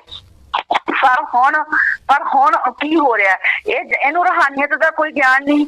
ये तो काल महाकाल वाले सारे काम कर रहे हैं कि दुनिया दी गल्लां सुन के गालां किहनूं दे रही है? गालां गुरु पिता जी नूं दे रही है। रूहानियत दे विच तां इह बिल्कुल जीरो है। गुरु प्यारी साध संगत जी रूहानियत दे विच इह बंदा बिल्कुल जीरो है। तुसीं इहदियां गल्लां सुनो। पहलां की कह रहा कल कहंदा 6 करोड़ तो उपर साडे बच्चे कहंदा उस इंसानियत की संभाल कर रहे हैं, प्रकृति की वो संभाल कर रहे हैं। शाबाश बच्चों, ਕਹਿੰਦਾ ਸ਼ਾਬਾਸ਼ ਬੱਚਿਓ। ਚਲੋ ਇੱਥੋਂ ਤੱਕ ਤਾਂ ਠੀਕ ਹੈ, ਬੱਚਿਆਂ ਨੂੰ ਸ਼ਾਬਾਸ਼ ਦੇਤੀ ਵੀ ਉਹ ਪ੍ਰਕਿਰਤੀ ਦੀ ਸੰਭਾਲ ਕਰ ਰਹੇ, ਇਨਸਾਨੀਅਤ ਦੀ ਸੰਭਾਲ ਕਰ ਰਹੇ। ਮਗਰੋਂ ਹੈਰਾਨੀ ਤਾਂ ਕੀ ਹੋਈ, ਨਾਲ ਕੀ कहता, कहता आओ शाबाश ਉਹ परम पिता शाह सतनाम शाह मस्तान दाता रहबर जिन्हों ने ये राह दिखाया। कमाल की गल है। गुरु पिता जी हमेशा ही परम पिता जी नूं ते मस्ताना जी महाराज नूं धन धन करदे हुंदे सी। हमेशा ही, हमेशा उन्होंने कहना भी धन धन सजदा या फायदा कहना भी असी या नमन भी करोड़ों बार या लाखों बार हम तो नमन करते हैं अपने गुरु को। पिता जी ऐसी मतलब इस तरह की पिता जी की वर्डिंग होंगी, इस तरह के शब्द होंगे सी भी नमन करना या फायदा करना या लख लख बार धन्यवाद धन धन करते हैं असी अपने गुरु नूं। तां इह की कह रहा, कहंदा शाबाश, कहंदा शाबाश परम पिता शाह सतनाम शाह मस्तान जी दाता रहबर नूं जिन्हां ने राह दिखाया। होर हैरानी दी गल मैनूं होई भी कमाल दी गल है भी मतलब कि पता नहीं था जेडे मूहरे बैठे आ वो बिल्कुल ही मतलब कि जान बुझ के बेवकूफ बन रहे हैं ते पता नहीं वो इहनूं ध्यान नाल सुनते नहीं, सिर्फ ताड़ियां मारन वाले ही है। एक गल दा मैनूं होर बहुत ज्यादा इन्नी हैरानी भी हो रही है, दुख भी हुंदा। दुख इह हुंदा भी गुरु पिता जी दा नाम ये बदनाम कर रहे हैं ते हासा आया हुंदा भी इहनूं ज्ञान बिल्कुल जीरो है, रूहानियत वल्लों ये बिल्कुल जीरो है। की कहंदा एक जगह ते ये कहंदा रूहानियत में हम वहां तक पहुंचे हैं शाह सतनाम निजताम सतनामी, हर जगह तक पहुंचे हैं, आगे अभी भी चला जा रहा है सतगुर। पहला तो कहंदा भी रूहानियत असी हर जगह ते असी भी मैं भी हम वहां तक पहुंचे हैं शाह सतनाम निजताम सतनामी। फिर अगों की कहंदा आगे अभी भी चला जा रहा है सतगुर। भी कमाल आ हुण सतनामी निजताम उदू अगे सतगुर कित्थे चलिया जा रहा है। फिर कहंदा उसे कन्वर्ट करके वो क्या दिए जा रहा है, ये तो बहुत आगे की बातें हैं। ले कमाल है, समझ लगी इन्हां गल्लां दी भी आगे अभी भी चला जा रहा है सतगुर, उसे कन्वर्ट करके वो क्या दिए जा रहा है, ये तो बहुत आगे की बातें हैं। वो किनू कन्वर्ट करके सतगुर चलिया जा रहा है, किनू कन्वर्ट करके की दे रहा है, कोई गल बनती है। फिर कहंदा आप एक बार वहां तक पहुंचने की कोशिश तो करो। सो हर आदमी को कहंदा स्टूडेंट बन के रहना चाहिए। भी कमाल की गल है, कह रहा किते तां कहंदा भी मैं पहुंचा, किते कहंदा सतगुर उदू भी अगे चलिया जा रहा है, किते कहंदा ये तां बहुत अगे दीयां गल्लां। तुसीं फिर कहंदा एक बार उत्थे पहुंचो तां सही भी ये कोई रूहानियत है। रूहानियत दे विच इहदा की मतलब निकलदा है। गुरु पिता जी जदों सत्संग करदे सी ना, सत्संग करदे सी भावें गुरु पिता जी 3 घंटे का सत्संग करदे सी तां मतलब ही नहीं सीगा भी कदे बंदा अक जे ते जां इस तरह जिवें ये हुण बोल रहा जिहदी कोई गल ही ना बने। पिता जी कहते हुंदे सी भी तुरकी बाणी सचमुच जे संतां दे मतलब के अंदर जो उतर गई तुरकी बाणी वो कुल मालक। पिता जी कहते होंगे तो आप ही कुल मालक है। चलो गुरु पिता जी पर्दा पाउण वास्ते गल कह दिंदे सी भी जैसी में आवे खसम की बाणी तैसड़ा करी ज्ञान वे ला लो। वो तो आप खुद ही कुल मालक है, पर फिर भी चलो दुनियादारी नूं वो कदे भी अपने आप नूं ये नहीं कहंदे सी, तो कदे अपने आप नूं गुरु भी नहीं कहंदे सी। गुरु पिता जी हमेशा कहंदे सी असीं तां खाकसार है, असीं तां तुहाडे नाल जुत्तियां 'च बैठण नूं तैयार हां, असीं तुहाडे चौकीदार हां, असीं तुहाडे नौकरां दे नौकर है। पिता जी हमेशा अपने वाली ये शब्द वरतदे सी ते ये देखो कितना हंकारी है। आप पिछली बार आया देखा कि मैं हाथ ऊंचे कर करके कहता सी हम आपके गुरु थे, हम गुरु हैं, हम गुरु रहेंगे। फर्क देखो ना कितना, एक पासे कितना हंकार है और एक पासे कितनी दयालता है। क्याल और दयाल दे विच गुरु प्यारी साध संगत जी जेड़ा फर्क है बिल्कुल साफ नजर आ रहा है। कला जेड़ा तुसी चेहरा ना देखो या आवाज ना देखो, जे तुहानू चेहरे दी या आवाज दी पहचान नहीं आ रही तो तुसी इस चीज नू ध्यान नाल देखो। चेहरे ते आवाज दे विच भी बहुत ज्यादा फर्क है। चलो मन्निया तुहानू नहीं फर्क करना आउंदा, फिर घट्टो घट्ट इहदे कर्म तां देखो ना, जेडे काल महाकाल दे कर्म तां देखो। गुरु पिता जी ने अज तक कदे भी किसे किस्म दी मीटिंग लैके ये नहीं कहा सी कि जे तुसी ये गल्लां अगे दसोगे तो तुहाडीआं कोलां डुब जाणगीआं। पर यह 1000 बंदे की मीटिंग लैंदा। कल मीटिंग लैके उन्होंने ये कह देना कि जे तुसी अगे ये गल्लां दसोगे तां तुहाडीआं कुलां डुब जाणगीआं। इहदा मतलब की है गुरु प्यारी साध संगत जी?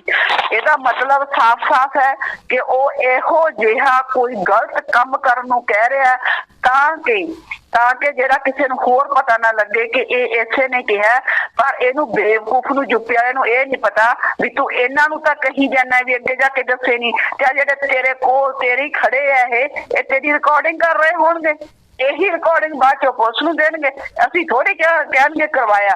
हुण जदों दोबारा पंचकूले वर्गा कांड होऊगा ना गुरु प्यारी साध संगत जी, तुसीं देखना इहदियां रिकॉर्डिंगां देणगे यही जिम्मेवार, यही इहदी रूड़ी, यही जेडे इहदे अगे लगे हुए है।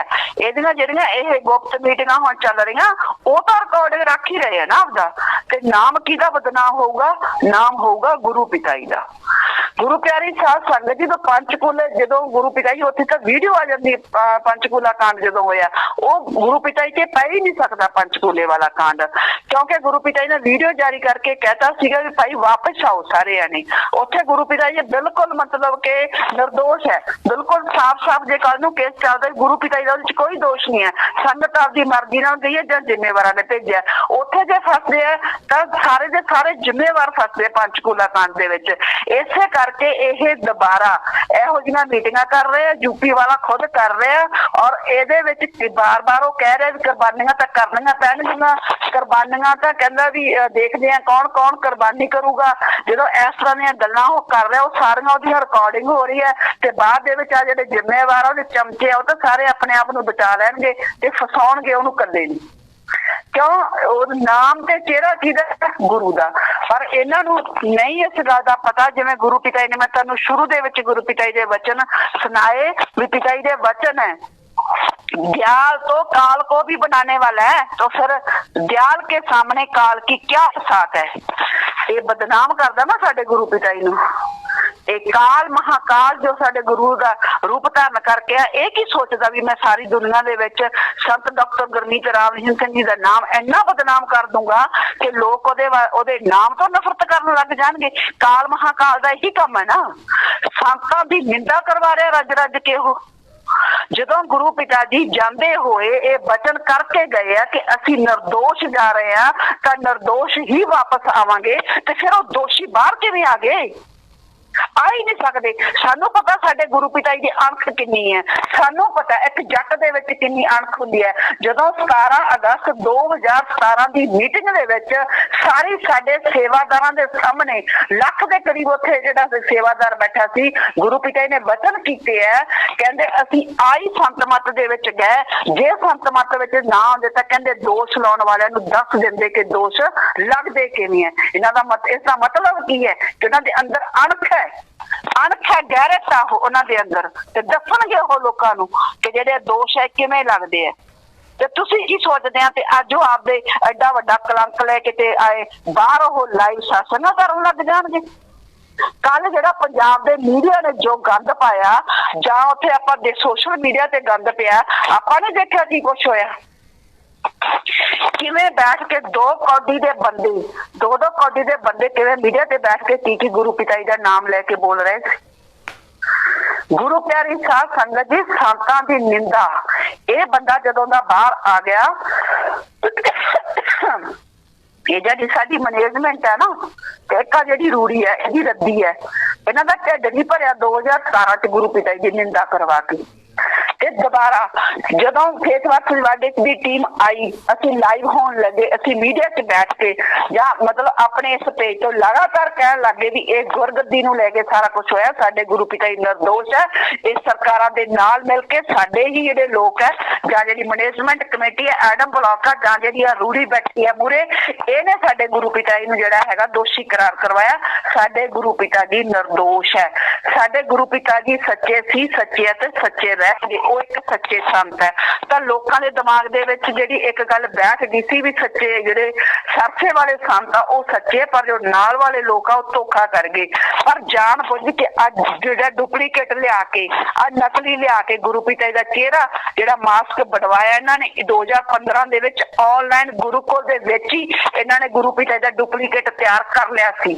ਇਸੇ ਕਰਕੇ ਤਾਂ ਇਹਨਾਂ ਦੇ ਹੌਸਲੇ ਇੰਨੇ ਬੁਲੰਦ ਸੀ ਨਾ, ਇਸੇ ਕਰਕੇ ਇਹਨਾਂ ਨੇ ਜਲਦੀ ਜਿਹੜਾ ਕੇਸ ਹੈ 2015 ਦੇ ਵਿੱਚ ਆਨਲਾਈਨ ਗੁਰੂਕੁਲ ਦੀ ਸ਼ੂਟਿੰਗ ਹੋਈ, ਉਦੋਂ ਇਹਨਾਂ ਨੇ ਬਹਿਰੂਪੀਏ ਤਿਆਰ ਕੀਤੇ। ਜਦੋਂ ਇਹਨਾਂ ਨੇ ਦੇਖਿਆ ਵੀ ਕਿਹੜਾ ਸੀ ਜੇਲ੍ਹ 'ਚ ਲੈ ਕੇ ਜਾਣਾ, ਬਾਹਰ ਤਾਂ ਮੁੜ ਕੇ ਕੱਢਣਾ ਹੀ ਨਹੀਂ। ਇਸੇ ਕਰਕੇ ਸਾਰਾ ਕੁਝ ਵੈਲ ਪਲਾਨ ਕੀਤਾ ਇਹਨਾਂ ਨੇ, ਹਰ ਮਤਲਬ ਕਿ ਚੀਜ਼ ਦੀ ਇਹਨਾਂ ਦੀ ਯੋਜਨਾ ਤਿਆਰ ਸੀ ਵੀ ਇੱਥੇ ਅਸੀਂ ਐਂ ਕਰਾਂਗੇ। ਪਰ ਗੁਰੂ ਪਿਆਰੀ ਸਾਧ ਸੰਗਤ ਜੀ ਸਤਿਗੁਰ ਦੇ ਵਚਨ ਹੈ, ਜੇ ਕਾਲ ਮਹਾਕਾਲ ਆਪਣਾ ਦਓ ਪੇਚ ਚੱਲਦਾ ਤਾਂ ਸਤਿਗੁਰ ਦਾ ਦਓ ਪੇਚ ਵੀ ਅਰਬੋ ਗੁਣਾ ਅੱਗੇ ਹੈ। ਪਿਤਾ ਜੀ ਦੇ ਵਚਨ ਜਿੰਨੀਆਂ ਮਰਜ਼ੀ ਚਾਲਾਂ ਚੱਲ ਲਓ, ਤੁਹਾਡੀਆਂ ਸਾਰੀਆਂ ਚਾਲਾਂ ਉਲਟੀਆਂ ਪੈਣਗੀਆਂ ਤੇ ਮੁੜ ਕੇ ਕੋਈ ਮੂੰਹ ਨਹੀਂ ਲਾਊਗਾ। ਚੱਲ ਲਓ ਜਿਹੜੀਆਂ ਤੁਸੀਂ ਚਾਲਾਂ ਚੱਲਣੀਆਂ, ਕਰ ਲਓ ਤੁਸੀਂ ਗੁਰੂ ਪਿਤਾ ਜੀ ਨੂੰ ਜਿੰਨਾ ਬਦਨਾਮ ਕਰਨਾ, ਜਿਹੜੀ ਤੁਸੀਂ ਇਹ ਨਿੰਦਾ ਕਰਵਾ ਰਹੇ ਹੈ ਨਾ ਇੰਨੀ ਗੁਰੂ ਪਿਤਾ ਜੀ ਇਹ ਧਰਤੀ ਤੇ ਭਾਰ ਵੱਧ ਰਿਹਾ ਹੈ ਤੇ ਇਹਦਾ ਨਤੀਜਾ ਕੀ ਨਿਕਲਣਾ ਇਹ ਆਉਣ ਵਾਲੇ ਟਾਈਮ 'ਚ ਦੁਨੀਆ ਦੇਖੂਗੀ। ਗੁਰੂ ਪਿਤਾ ਜੀ ਦੇ ਵਚਨ ਹੈ, ਜੇ ਜਿਹੜੀ ਬੁਰਾਈ ਤਾਂ ਦੇਖੋ ਖਤਮ ਹੋਣੀ ਹੈ। ਜੇ ਤਾਂ ਰਾਮ ਨਾਮ ਨਾਲ ਖਤਮ ਹੋ ਜਾਂਦੀ ਚੰਗੀ ਗੱਲ ਸੀ, ਪਰ ਹੁਣ ਰਾਮ ਨਾਮ ਨਾਲ ਖਤਮ ਨਹੀਂ ਹੋਊਗੀ। ਕਿੰਨੀ ਹੈਰਾਨੀ ਦੀ ਗੱਲ ਹੈ, ਇਸ ਬੰਦੇ ਨੇ ਇੱਕ ਸ਼ਬਦ ਦਾ ਨਾਮ ਕਰਤਾ, ਚਲੋ ਇੱਕ ਸ਼ਬਦ ਦਾ ਨਾਮ ਕਰਤਾ, ਫਿਰ ਉਸ ਤੋਂ ਬਾਅਦ ਜਿਹੜੇ ਮਤਲਬ 7 ਬ੍ਰਹਮਚਾਰੀ ਆ, ਗੁਰ ਬ੍ਰਹਮਚਾਰੀ ਹੈ ਜਾਂ ਜਿਹੜੇ 45 ਮੈਂਬਰ ਆ, ਜ਼ਿੰਮੇਵਾਰਾਂ ਮੇਨ ਖਾਸ, ਉਹਨਾਂ ਨੂੰ ਸਾਰਿਆਂ ਨੂੰ ਦੁਬਾਰਾ ਨਾਮ ਸ਼ਬਦ ਦੇਤਾ। ਇਹਦਾ ਮਤਲਬ ਤੂੰ 6 ਕਰੋੜ ਨੂੰ ਦੁਬਾਰਾ ਨਾਮ ਸ਼ਬਦ ਦੇਂਗਾ, ਹੁਣ ਹੱਦ ਹੋ ਗਈ। ਗੁਰੂ ਪਿਆਰੀ ਸਾਧ ਸੰਗਤ ਜੀ ਦੇਖੋ ਕਿੰਨੀ ਬੁੱਧੀ ਭ੍ਰਿਸ਼ਟ ਹੋ ਗਈ ਉਹਨਾਂ ਲੋਕਾਂ ਦੀ ਜਿਨ੍ਹਾਂ ਨੇ ਇਹ ਤੋਂ ਦੁਬਾਰਾ ਨਾਮ ਸ਼ਬਦ ਲੈ ਲਿਆ, ਜੋ ਅੱਜ ਤੱਕ ਰਹਾਨੇ 'ਚ ਹੋਇਆ ਹੀ ਨਹੀਂ ਕਦੇ। ਇਹਨਾਂ ਨੇ ਤਾਂ ਆਪਦਾ ਪੂਰੀ ਤਰ੍ਹਾਂ ਹੀ ਗੁਰੂ ਜਿਹੜਾ ਕਾਲ ਮਹਾਕਾਲ ਨੂੰ ਬਣਾ ਲਿਆ। ਤਾਂ ਗੁਰੂ ਪਿਆਰੀ ਸਾਧ ਸੰਗਤ ਜੀ ਜੋ ਜੇ ਇਹ ਸਾਰਾ ਕੁਝ ਚੱਲ ਰਿਹਾ, ਜਿਹੜੀਆਂ ਇਹ ਘਟਨਾਵਾਂ ਚੱਲ ਰਹੀਆਂ ਜਾਂ ਆਪਾਂ ਦੇਖ ਰਹੇ ਹਾਂ ਹਰ ਰੋਜ਼ ਯੂਪੀ ਵਾਲਾ ਕਿਵੇਂ ਸਿੱਖਾਂ ਦੇ ਜ਼ਖਮਾਂ ਤੇ ਲੂਣ ਛਿੜਕ ਰਿਹਾ, ਜਾਣ ਬੁੱਝ ਕੇ ਕਿਵੇਂ ਸਿੱਖਾਂ ਨੂੰ ਭੜਕਾਇਆ ਜਾ ਰਿਹਾ। ਬੀਜੇਪੀ ਸਰਕਾਰ ਤਾਂ ਚਾਹੁੰਦੀ ਹੈ ਵੀ ਪੰਜਾਬ ਦੇ ਵਿੱਚ ਸਿੱਖ ਭੜਕਣ, ਸਿੱਖ ਤੇ ਪ੍ਰੇਮੀ ਦੰਗੇ ਹੋਣ ਦੁਬਾਰਾ, ਉਵੇਂ ਫੇਰ ਜਿਹੜਾ ਹੈਗਾ ਪੰਜਾਬ ਦੇ ਵਿੱਚ ਅਸੀਂ ਜਿਹੜੀ ਹੈਗੀ ਆ ਆਮ ਆਦਮੀ ਪਾਰਟੀ ਦੀ ਸਰਕਾਰ ਹੈ ਇਹਨੂੰ ਸੁੱਟ ਕੇ ਫਿਰ ਅਸੀਂ ਰਾਸ਼ਟਰਪਤੀ ਰਾਜ ਲਾਈਏ। ਬੀਜੇਪੀ ਦੀ ਤਾਂ ਇਹ ਸਾਜ਼ਿਸ਼ ਹੈ ਔਰ ਜਿਹੜੀ ਹੈਗੀ ਆ ਸਾਡੀ ਮੈਨੇਜਮੈਂਟ ਕਮੇਟੀ ਹੈ ਉਹਦਾ ਤਾਂ ਪਹਿਲਾ ਹੀ ਮਕਸਦ ਹੈ ਵੀ ਗੁਰੂ ਪਿਤਾ ਜੀ ਨੂੰ ਬਦਨਾਮ ਹੀ ਕਰਨਾ ਹੈ ਔਰ ਦੰਗੇ ਕਰਵਾਉਣਾ ਉਹਨਾਂ ਦਾ ਕੰਮ ਹੀ ਹੈ। ਜਿਹੜੇ ਸਿੱਖ ਭਰਾ ਜਿਹੜੇ ਸਾਡੇ ਤਾਂ ਉਹਨਾਂ ਨੂੰ ਵੀ ਹੱਥ ਜੋੜ ਕੇ ਬੇਨਤੀ ਕਰਦੇ ਆ, ਜੇ ਸਾਡਾ ਮੈਸੇਜ ਉਹਨਾਂ ਤੱਕ ਪਹੁੰਚ ਜੇ, ਇਹ ਨਕਲੀ ਹੈ, ਇਹ ਅਸਲੀ ਗੁਰੂ ਪਿਤਾ ਜੀ ਨਹੀਂ ਹੈ। ਜੋ ਅਸਲੀ ਸੰਤ ਹੈ ਉਹਨਾਂ ਨੇ ਕਦੇ ਵੀ ਇਹੋ ਜੀ ਕੋਈ ਗੱਲ ਨਾ ਕਹੀ ਨਾ ਕਰੀ ਜਿਹਦੇ ਨਾਲ ਕਿਸੇ ਦੀ ਕੋਈ ਭਾਵਨਾ ਨੂੰ ਠੇਸ ਪਹੁੰਚਦੀ ਹੋਵੇ। ਇਹ ਜਿਹੜਾ 2015 ਵਾਲਾ ਕਾਂਡ ਕਰਵਾਇਆ ਗਿਆ ਇਹ ਵੀ ਜਾਣ ਬੁੱਝ ਕੇ ਸਿਰਫ ਸਾਡੇ ਗੁਰੂ ਪਿਤਾ ਜੀ ਦਾ ਨਾਮ ਰੱਖਿਆ ਗਿਆ। ਇਹ ਜਿਹੜੇ ਅਗਲੇ ਬੰਦੇ ਸੀ ਉਹਨਾਂ ਨੇ ਹੀ ਗਲਤ ਸਾਰੇ ਕੰਮ ਕੀਤੇ ਆ। ਜਿਨ੍ਹਾਂ ਬੰਦਿਆਂ ਨੇ ਗਲਤ ਕੀਤਾ ਜਾਂ ਜਿਨ੍ਹਾਂ ਬੰਦਿਆਂ ਦੇ ਨਾਮ ਆ ਰਹੇ ਆ, ਬੇਸ਼ੱਕ ਤੁਸੀਂ ਜਿਹੜੇ ਚੁਰਾਹੇ 'ਚ ਖੜੇ ਕਰਕੇ ਪੁੱਠੇ ਟੰਗ ਦਿਓ, ਅਸੀਂ ਕਿਸੇ ਨੂੰ, ਸਾਨੂੰ ਕੋਈ ਇਤਰਾਜ਼ ਨਹੀਂ, ਕਿਸੇ ਪ੍ਰੇਮੀ ਨੂੰ ਕੋਈ ਇਤਰਾਜ਼ ਨਹੀਂ। ਪਰ ਜਿਹੜਾ ਬਾਰ-ਬਾਰ ਸਾਡੇ ਗੁਰੂ ਪਿਤਾ ਜੀ ਦਾ ਨਾਮ ਲੈਣਾ ਜਾਂ ਸਾਡੇ ਗੁਰੂ ਪਿਤਾ ਜੀ ਨੂੰ ਦੋਸ਼ੀ ਕਰਾ ਦੇਣਾ ਕਿ ਉਹ ਸਾਹਿਬ ਸ੍ਰੀ ਗੁਰੂ ਗ੍ਰੰਥ ਸਾਹਿਬ ਦੇ ਦੋਸ਼ੀ ਹੈ, ਤਾਂ ਤੁਸੀਂ ਉਹਨਾਂ ਦੀਆਂ ਸਾਖਾਂ 27 ਸਾਲਾਂ ਦੀਆਂ ਉਹਦੀਆਂ ਸਾਖਾਂ ਕੱਢ ਕੇ ਦੇਖ ਲਓ ਕਿ ਉਹ ਕਿੰਨੇ ਸਤਿਕਾਰ ਦੇ ਨਾਲ ਹਿੰਦੂਆਂ ਨੂੰ, ਮੁਸਲਮਾਨਾਂ ਨੂੰ, ਈਸਾਈਆਂ ਨੂੰ ਤੇ ਦੂਜੇ ਧਰਮ ਦੇ ਲੋਕਾਂ ਨੂੰ ਕਿਵੇਂ ਉਹ ਗੁਰਬਾਣੀ ਦਾ ਪ੍ਰਚਾਰ ਕਰਕੇ ਤੇ ਗੁਰਬਾਣੀ ਸਿਖਾ ਰਹੇ ਆ ਤੇ ਗੁਰਬਾਣੀ ਦਾ ਅਸਲੀ ਮਹੱਤਵ ਦੱਸ ਰਹੇ ਆ। ਉਹਨਾਂ ਨੇ ਜਿੰਨਾ ਕੀਤਾ 27 ਸਾਲਾਂ ਦੇ ਵਿੱਚ ਸਾਹਿਬ ਸ੍ਰੀ ਗੁਰੂ ਗ੍ਰੰਥ ਸਾਹਿਬ ਦਾ ਪ੍ਰਚਾਰ ਕੀਤਾ, ਗੁਰੂਆਂ ਦੀ ਗੁਰਬਾਣੀ ਦਾ ਪ੍ਰਚਾਰ ਕੀਤਾ। ਉਹਨਾਂ ਦੀ ਸਤਸੰਗ ਦੇ ਵਿੱਚ ਸਭ ਤੋਂ ਜ਼ਿਆਦਾ ਅਗਰ ਮਤਲਬ ਉਹ ਵਿਆਖਿਆ ਕਰਦੇ ਸੀ ਜਾਂ ਉਦਾਹਰਨ ਦਿੰਦੇ ਸੀ ਤਾਂ ਉਹ ਸਾਹਿਬ ਸ੍ਰੀ ਗੁਰੂ ਗ੍ਰੰਥ ਸਾਹਿਬ ਚੋਂ ਦਿੰਦੇ ਸੀ। ਤਾਂ ਜਿਹੜੇ ਇਹ ਸਾਡੇ ਮੂਹਰਲੇ ਬੈਠੇ ਆ, ਸਾਡੇ ਇਹ ਜਿਹੜੇ ਇਹ ਤਾਂ ਚਾਹੁੰਦੇ ਹੀ ਆ ਗੱਦੀ ਜਿਹੜੀ ਹੈਗੀ ਖਾਲੀ ਹੋਵੇ ਤੇ ਅਸੀਂ ਮਾਲਕ ਬਣੀਏ। ਸਾਰੀਆਂ ਸਾਜ਼ਿਸ਼ਾਂ ਇਹਨਾਂ ਦੀਆਂ ਤੇ ਸਰਕਾਰਾਂ ਤਾਂ ਆਪਾਂ ਨੂੰ ਹੀ ਪਤਾ ਹੈ। ਆ ਹੁਣ 2002 ਦੰਗਿਆਂ ਦੀ ਜਿਹੜੀ ਹੈਗੀ ਆ, ਗੁਜਰਾਤ ਦੇ ਦੰਗਿਆਂ ਦੀ ਡਾਕੂਮੈਂਟਰੀ ਆ ਗਈ ਆ, ਦੇਖ ਲਓ ਕਿਵੇਂ ਸਰਕਾਰਾਂ ਕਰਵਾਉਂਦੀਆਂ। 84 ਕਿਵੇਂ ਸਰਕਾਰਾਂ ਨੇ ਕਰਵਾਈ ਤੇ ਉਸ ਤੋਂ ਬਾਅਦ ਕਿੰਨਾ ਪੰਜਾਬ ਦਾ ਨੁਕਸਾਨ ਹੋਇਆ। 2017 ਦੇ ਵਿੱਚ ਕਿਵੇਂ ਪੰਚਕੂਲਾ ਦੰਗੇ ਕਰਵਾਏ। ਜਿਹੜੀ ਸਰਕਾਰ ਨੇ ਗੁਰੂ ਪਿਆਰੀ ਸਾਧ ਸੰਗਤ ਜੀ ਜਿਹੜੀ ਕਿਹੜੀ ਖੱਟੜ ਸਰਕਾਰ ਨੇ ਸਾਡੇ 4-4 ਸਾਲ ਦੇ ਬੱਚਿਆਂ ਤੇ ਗੋਲੀਆਂ ਚਲਵਾਤੀਆਂ, 80 ਸਾਲ ਦੇ ਬਜ਼ੁਰਗ ਤੇ ਗੋਲੀਆਂ ਚਲਾਤੀਆਂ। ਅੱਜ ਉਹੀ ਖੱਟੜ ਮਤਲਬ ਕਿ ਇਹ ਕਹਿ ਰਿਹਾ ਜਿਹੜੀ ਇਹ ਪੈਰੋਲ ਹੋ ਰਹੀ ਹੈ ਉਹ ਸਹੀ ਹੋ ਰਹੀ ਹੈ। ਜਿਹੜਾ ਖੱਟੜ ਕਹਿੰਦਾ ਸੀਗਾ ਵੀ ਸਾਡਾ ਤਾਂ ਕੰਮ ਹੀ ਬਾਬੇ ਨੂੰ ਫੜ ਕੇ ਅੰਦਰ ਕਰਨਾ ਹੈ ਤੇ ਅਸੀਂ ਉਹ ਕਰਤਾ, ਤੇ ਜਿਹੜੇ ਇਹਦੇ ਅੰਧ ਭਗਤ ਹੈ ਉਹਨਾਂ ਨੂੰ ਪਤਾ ਹੀ ਨਹੀਂ ਸੀ ਬਾਬਾ ਕੀ ਚੀਜ਼ ਹੈ, ਉਹਨਾਂ ਨੂੰ ਹੁਣ ਪਤਾ ਲੱਗੇ ਵੀ ਬਾਬਾ ਤਾਂ ਐਡਾ ਗੁਨਾਹਗਾਰ ਹੈ। ਅੱਜ ਉਹ ਨਾਨੀਆਂ ਦਾ ਗੁਰੂ ਪਿਤਾ ਦੇ ਹੱਕ 'ਚ ਕਿਵੇਂ ਖੜਾ ਹੋ ਜੂ? ਸਾਡੀ ਸੰਗਤ ਕਿਉਂ ਇੰਨੀ ਅੱਖਾਂ ਬੰਦ ਕਰ ਰਹੀ ਹੈ? ਉਹ ਵਿਸ਼ਵਾਸ ਕਿਹਦੇ ਤੇ ਕਰ ਰਹੀ ਹੈ? ਉਹ ਉਸ ਸਰਕਾਰ ਤੇ ਵਿਸ਼ਵਾਸ ਕਰ ਰਹੀ ਹੈ ਜਿਹੜੀ ਸਰਕਾਰ ਨੇ ਦੋਸ਼ੀ ਬਣਾ ਕੇ ਸਤਿਗੁਰ ਨੂੰ ਜੇਲ੍ਹ ਵਿੱਚ ਬੰਦ ਕਰਤਾ ਤੇ ਪੂਰੀ ਦੁਨੀਆ ਦੇ ਵਿੱਚ 6 ਮਹੀਨੇ ਬਦਨਾਮ ਕੀਤਾ। ਅੱਜ ਉਸ ਸਰਕਾਰ ਤੇ ਸਾਡੀ ਸੰਗਤ ਵਿਸ਼ਵਾਸ ਕਰ ਰਹੀ ਹੈ ਜਾਂ ਉਹਨਾਂ ਜ਼ਿੰਮੇਵਾਰਾਂ ਤੇ ਵਿਸ਼ਵਾਸ ਕਰ ਰਹੀ ਹੈ ਜਿਨ੍ਹਾਂ ਜ਼ਿੰਮੇਵਾਰਾਂ ਨੇ ਸਰਕਾਰ ਨਾਲ ਮਿਲ ਕੇ ਗੁਰੂ ਪਿਤਾ ਨੂੰ ਜੇਲ੍ਹ ਭੇਜਿਆ। ਗੁਰੂ ਪਿਆਰੀ ਸਾਧ ਸੰਗਤ ਜੀ, ਸਾਰਿਆਂ ਨੂੰ ਸਭ ਕੁਝ ਪਤਾ ਹੈ, ਤੁਹਾਨੂੰ ਬਹੁਤ ਸਾਰੀ ਸੰਗਤ ਹੈ, ਕਮ ਸੇ ਕਮ 90% ਸੰਗਤ ਸਾਡੀ ਇਹੋ ਜਿਹੀ ਹੈ ਜਿਨ੍ਹਾਂ ਨੂੰ ਪਤਾ ਹੈ ਵੀ ਇਹ ਬੰਦਾ ਨਕਲੀ ਹੈ। ਸਿਰਫ 10% ਜਿਹੜੇ ਮਾਇਆਧਾਰੀ ਹੈ, ਜਿਹੜੇ ਮਾਇਆ ਨਾਲ ਜੁੜੇ ਹੋਏ ਆ ਤੇ ਜਿਹੜੇ ਚਾਹੁੰਦੇ ਹੀ ਹੈ ਵੀ ਗੱਦੀ ਖਾਲੀ ਹੋਵੇ, ਉਹਨਾਂ ਨੇ ਅੱਗੇ ਜਿਹੜੇ ਮਾਇਆ ਦੇ ਕੇ ਪਹਿਲਾਂ 2016 ਦੇ ਵਿੱਚ ਮਾਇਆ ਸੁੱਟੀ ਉਹਨਾਂ ਦੇ ਘਰ ਦੇ ਵਿੱਚ, ਤੇ 17 ਦੇ ਵਿੱਚ ਬੈਗਾਂ ਦੇ ਬੈਗ ਭਰ ਕੇ ਜਿਨ੍ਹਾਂ ਦੇ ਘਰੇ ਡੇਰੇ ਦੀ ਮਾਇਆ ਗਈ ਹੈ ਨਾ, ਉਹ 10% ਬੰਦਿਆਂ ਨੂੰ ਛੱਡ ਕੇ ਉਹੀ ਸਾਬਤ ਕਰਨਾ ਚਾਹੁੰਦੇ ਆ ਵੀ ਇਹ ਅਸਲੀ ਹੈ। ਬਾਕੀ 90% ਸੰਗਤ ਨੂੰ ਪਤਾ ਹੈ ਵੀ ਇਹ ਬੰਦਾ ਨਕਲੀ ਹੈ, ਇਹ ਸਾਡੇ ਗੁਰੂ ਪਿਤਾ ਜੀ ਨਹੀਂ ਹੈ। ਜਿਵੇਂ ਕੋਈ ਪੱਤਰਕਾਰ ਵੀ ਸੀ, ਜਿਵੇਂ ਮੋਹਿਤ ਦੀ ਇੰਟਰਵਿਊ ਸੀ, ਉਦੋਂ ਵੀ ਪੁੱਛਿਆ ਪੱਤਰਕਾਰ ਨੇ ਵੀ ਤੁਹਾਡੀ ਸੰਗਤ ਇੰਨੀ ਮਗਰ ਕਿਉਂ ਲੱਗੀ ਹੈ? ਉੱਥੇ ਵੀ ਮੈਂ ਕਮੈਂਟ ਦੇ ਵਿੱਚ ਲਿਖਿਆ ਸੀ ਜਿਹੜੀ 6 ਕਰੋੜ ਸੰਗਤ ਆ ਉਹ ਸਿਰਫ ਅਸਲੀ ਗੁਰੂ ਪਿਤਾ ਜੀ ਦੀ ਹੈ। 1 ਲੱਖ ਸੰਗਤ ਹੈ, 6 ਕਰੋੜ ਚੋਂ ਸਿਰਫ 1 ਲੱਖ ਉਹ ਵੀ ਮਾਇਆਧਾਰੀ ਜਾਂ ਖਾਣ ਪੀਣ ਦੇ ਪਿੱਛੇ ਲੱਗੀ ਹੋਈ ਜਿਹੜੀ ਸੰਗਤ ਜਾਂ ਦਿਹਾੜੀਦਾਰ ਲੋਕ ਜਿਹੜੇ ਲੈ ਕੇ ਜਾਂਦੇ ਆ, ਉਹ ਲੋਕ 1 ਲੱਖ ਬੰਦਾ ਉਹ ਇਹਨੂੰ ਹਰ ਥਾਂ ਤੇ ਘੁਮਾ ਦਿੰਦੇ ਆ, ਸਰਸੇ ਵੀ ਉਹਨੂੰ ਘੁਮਾ ਦਿੰਦੇ ਆ। ਜਿਹੜਾ ਇੱਥੇ 29 ਜਨਵਰੀ ਨੂੰ ਤੁਸੀਂ ਦੇਖਿਆ ਕੁਰਕਸ਼ੇਤਰ ਦੇ ਵਿੱਚ ਤੋਂ ਤੇ ਕਿਵੇਂ ਦੂਜੀਆਂ ਸਟੇਟਾਂ ਤੋਂ ਆਏ ਹੋਏ ਸੀਗੇ, ਤਾਂ ਆਏ ਤੇ ਹੀ ਹੁਣ ਜੇ ਬੁੱਧਰ ਵਾਲੀ ਰੱਖ ਦੇਣਗੇ ਭੰਡਾਰਾ, ਜਿੱਥੇ ਵੀ ਇਹਨਾਂ ਨੇ ਰੱਖਣਾ ਪ੍ਰੋਗਰਾਮ, ਉਹ 1 ਲੱਖ ਸੰਗਤ ਹੈ, ਉਹ ਘੁੰਮੀ ਫਿਰਦੀ ਹੈ, ਹੋਰ ਕੋਈ ਨਹੀਂ ਹੈ। ਬਾਕੀ ਦੀ ਸਾਰੀ ਸੰਗਤ ਇਹ ਅਸਲੀਅਤ ਜਾਣਦੀ ਹੈ ਵੀ ਇਹ ਸਾਡਾ ਗੁਰੂ ਨਹੀਂ ਹੈ, ਪਰ ਫਰਕ ਸਿਰਫ ਇੰਨਾ ਕਿ ਉਹਨਾਂ ਦੇ ਵਿੱਚ ਅਣਖ ਤੇ ਗੈਰਤ ਨਹੀਂ ਜਾਗ ਰਹੀ, ਉਹਨਾਂ ਦੇ ਅੰਦਰ ਹੌਸਲਾ ਨਹੀਂ ਵੱਧ ਰਿਹਾ, ਉਹ ਸਿਰਫ ਤੇ ਸਿਰਫ ਬੀਜੇਪੀ ਸਰਕਾਰ ਤੋਂ ਡਰ ਰਹੀ ਹੈ। ਉਹਨਾਂ ਨੂੰ ਇਹ ਲੱਗਦਾ ਵੀ ਜੇ ਅਗਰ ਸੱਚ ਬੋਲਿਆ ਤਾਂ ਪਤਾ ਨਹੀਂ ਸਾਡੇ ਨਾਲ ਕੀ ਹੋਊਗਾ, ਕਿਉਂਕਿ ਉਹਨਾਂ ਨੇ ਪੰਚਕੂਲਾ ਕਾਂਡ ਦੇਖਿਆ ਹੋਇਆ, ਉਹਨਾਂ ਨੇ 84 ਦੇਖੀ ਹੋਈ ਹੈ, ਉਹਨਾਂ ਨੇ 2002 ਦੇ ਦੰਗੇ ਦੇਖੇ ਹੋਏ ਹੈ, ਇਸੇ ਕਰਕੇ ਉਹ ਲੋਕ ਚੁੱਪ ਹੈ। ਔਰ ਕੋਈ ਕਾਰਨ ਇਹ ਨਹੀਂ ਹੈ ਕਿ ਇਸ ਨਕਲੀ ਨੂੰ ਜਿਹੜੀ ਸੰਗਤ ਸਮਝ ਨਹੀਂ ਰਹੀ, ਸਮਝਦਾਰ ਸੰਗਤ ਸਮਝ ਨਹੀਂ ਰਹੀ ਹੈ। ਪਰ ਚਲੋ ਹੋ ਸਕਦਾ ਵੀ ਉਹਨਾਂ ਦਾ ਸਾਰੇ ਮਤਲਬ ਕਿ ਇੱਕੋ ਜਿਹੇ ਨਹੀਂ ਹੁੰਦੇ, ਪਰ ਮੇਰੀ ਸਾਧ ਸੰਗਤ ਨੂੰ ਹੱਥ ਜੋੜ ਕੇ ਬੇਨਤੀ ਹੈ ਵੀ ਤੁਸੀਂ ਆਪਦੇ ਗੁਰੂ ਪਿਤਾ ਜੀ ਤੇ ਵਿਸ਼ਵਾਸ ਰੱਖੋ। ਸਤਿਗੁਰ ਕੁਲ ਮਾਲਕ ਹੈ, ਉਹ ਤੁਹਾਡਾ ਵਾਲ ਵੀ ਵਿੰਗਾ ਨਹੀਂ ਹੋਣ ਦੇਊਗਾ ਜੇ ਤੁਸੀਂ 3 ਵਚਨਾਂ ਤੇ ਪੂਰੇ ਆ, ਦ੍ਰਿੜ ਵਿਸ਼ਵਾਸੀ ਆ, ਥੋੜਾ ਬਹੁਤਾ ਸੇਵਾ ਸਿਮਰਨ ਕਰਦੇ ਆ ਤਾਂ ਗੁਰੂ ਪਿਤਾ ਜੀ ਦੇ ਵਚਨ ਹੈ ਕਾਲ ਮਹਾਕਾਲ ਤੁਹਾਡਾ ਵਾਲ ਵੀ ਵਿੰਗਾ ਨਹੀਂ ਕਰ ਸਕਦਾ। ਤੁਸੀਂ ਇਹਨਾਂ ਝੂਠੀਆਂ ਸਰਕਾਰਾਂ ਤੋਂ ਨਾ ਡਰੋ, ਸੱਚ ਜਿਹੜੀ ਸੱਚੀ ਸਰਕਾਰ ਆ ਉਹ ਤੁਹਾਡੇ ਨਾਲ ਖੜੀ ਹੈ। ਜਦੋਂ ਸੱਚੀ ਸਰਕਾਰ ਸਾਡੇ ਨਾਲ ਖੜੀ ਹੈ ਫਿਰ ਤੁਸੀਂ ਅੱਗੇ ਅਣਖ ਰੱਖੋ, ਗੈਰਤ ਰੱਖੋ, ਤੁਸੀਂ ਅੱਗੇ ਆਓ, ਲੋਕਾਂ ਨੂੰ ਦੱਸੋ, ਸਾਧ ਸੰਗਤ ਨੂੰ ਦੱਸੋ। ਦੂਸਰੇ ਜਿਹੜੇ ਮਤਲਬ ਆਮ ਲੋਕ ਹੈ, ਦੂਸਰੇ ਲੋਕ ਹੈ, ਖਾਸ ਕਰਕੇ ਪੰਜਾਬ ਦੇ ਵਿੱਚ ਜਿਹੜਾ ਸਾਡਾ ਸਿੱਖ ਭਾਈਚਾਰਾ, ਸਾਡੀ ਮੇਰੀ ਫੇਥ ਵਰਸਸ ਵਰਲਡ ਦੀ ਜਿੰਨੀ ਟੀਮ ਆਪਣੀ ਸੁਣ ਰਹੀ ਹੈ, ਆਪਾਂ ਵੀ ਇਹ ਕੰਮ ਕਰਨਾ ਹੈ ਵੱਧ ਤੋਂ ਵੱਧ। ਜਿਹੜਾ ਸਾਡਾ ਸਿੱਖ ਭਾਈਚਾਰਾ ਉਹਨਾਂ ਨੂੰ ਦੱਸਣਾ ਹੈ ਇਹ ਨਕਲੀ ਹੈ, ਇਹ ਨਕਲੀ ਨੂੰ ਮਾਰ ਕੇ ਤੁਸੀਂ ਕੁਝ ਨਹੀਂ ਮਿਲਣਾ। ਕਿਉਂ ਤੁਸੀਂ ਪੰਜਾਬ ਦੇ ਹਾਲਾਤ ਖਰਾਬ ਕਰ ਰਹੇ ਆ? ਇਹਨੇ ਨਕਲੀ ਨੇ ਤਾਂ ਨਕਲੀ ਰਹਿਣਾ, ਇਹਨੇ ਆਪਣੇ ਆਪ ਹੀ ਖਤਮ ਹੋ ਜਾਣਾ ਜਦੋਂ ਇਹਨੂੰ ਰੂਹਾਨੀਅਤ ਦਾ ਕੋਈ ਗਿਆਨ ਹੀ ਨਹੀਂ। ਇਹਦੇ ਸਾਰੇ ਜਿਹੜੇ ਸ਼ੋਅ ਫਲॉप ਹੋ ਰਹੇ ਆ, ਕਿਹੜੀਆਂ ਇਹਦੀਆਂ ਸਤਸੰਗਾਂ ਜਦੋਂ ਜਿੱਥੇ ਕੋਈ ਰੂਹਾਨੀਅਤ ਦੀ ਗੱਲ ਹੀ ਹੈ ਨਹੀਂ।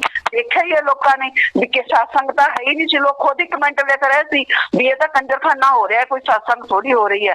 ਤਾਂ ਗੁਰੂ ਪਿਆਰੀ ਸਾਧ ਸੰਗਤ ਜੀ ਹੱਥ ਜੋੜ ਕੇ ਬੇਨਤੀ ਹੈ, ਸਾਰੇ ਹੁਸ਼ਿਆਰ ਰਹੋ, ਅਲਰਟ ਰਹੋ, ਇਹਨਾਂ ਦੀ ਪੂਰੀ ਤਿਆਰੀ ਹੈ ਸਰਕਾਰ ਦੀ ਵੀ ਤੇ ਡੇਰੇ ਵਾਲੇ ਜਿਹੜੇ ਹੈਗੇ ਆ ਰੂੜੀ ਰਾੜੀ ਜਿਹੜੀਆਂ ਬੈਠੀਆਂ ਸਾਰੀਆਂ ਉੱਥੇ, ਤੇ ਯੂਪੀ ਵਾਲਾ ਖਾਸ ਕਰਕੇ ਲਿਆਂਦਾ ਗਿਆ, ਇਹਨਾਂ ਦੀ ਸਾਰੀ ਤਿਆਰੀ ਹੈ।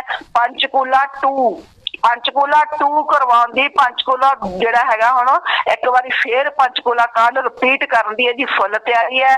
ਪਰ ਆਪਾਂ ਸਾਰਿਆਂ ਨੇ ਸਾਵਧਾਨ ਰਹਿਣਾ, ਆਪਾਂ ਸੰਗਤ ਨੂੰ ਵੀ ਦੱਸਣਾ, ਆਪਾਂ ਸਰਕਾਰਾਂ ਨੂੰ ਵੀ ਦੱਸਣਾ, ਆਪਾਂ ਜਿਹੜਾ ਸਾਡਾ ਦੂਜਾ ਭਾਈਚਾਰਾ, ਚਾਹੇ ਉਹ ਪੰਜਾਬ ਦੇ ਵਿੱਚ ਮਤਲਬ ਕੋਈ ਵੀ ਭਾਈਚਾਰਾ ਸਾਡਾ ਬੈਠਾ, ਅਸੀਂ ਉਹਨਾਂ ਨੂੰ ਵੀ ਦੱਸਣਾ ਵੀ ਇਹ ਨਕਲੀ ਹੈ ਔਰ ਸਰਕਾਰਾਂ ਦੀ ਕੀ ਸਾਜ਼ਿਸ਼ ਹੈ, ਕਿਵੇਂ ਜਿਹੜਾ ਹੈਗਾ ਇਹਨਾਂ ਯੂਪੀ ਵਾਲੇ ਦੇ ਮੋਢੇ ਤੇ ਧਰ ਕੇ ਹੁਣ ਪੰਜਾਬ ਦੇ ਵਿੱਚ ਦੁਬਾਰਾ ਹਾਲਾਤ ਖਰਾਬ ਕਰਨ ਦੀਆਂ ਜਿਹੜੀਆਂ ਤਿਆਰੀਆਂ ਹੋ ਰਹੀਆਂ। ਤਾਂ ਗੁਰੂ ਪਿਆਰੀ ਸਾਧ ਸੰਗਤ ਜੀ, ਸਾਰੀ ਸਾਧ ਸੰਗਤ ਸਾਵਧਾਨ ਰਹੋ ਤੇ ਸਿਰਫ ਆਪਣੇ ਗੁਰੂ ਪਿਤਾ ਦੀ ਆਨ ਬਾਣ ਤੇ ਸ਼ਾਨ ਦੇ ਲਈ ਜਿੰਨਾ ਕੰਮ ਕਰ ਸਕਦੇ ਆ ਕਰੋ। ਧੰਨ ਧੰਨ ਸਤਿਗੁਰੂ ਤੇਰਾ ਹੀ ਆਸਰਾ।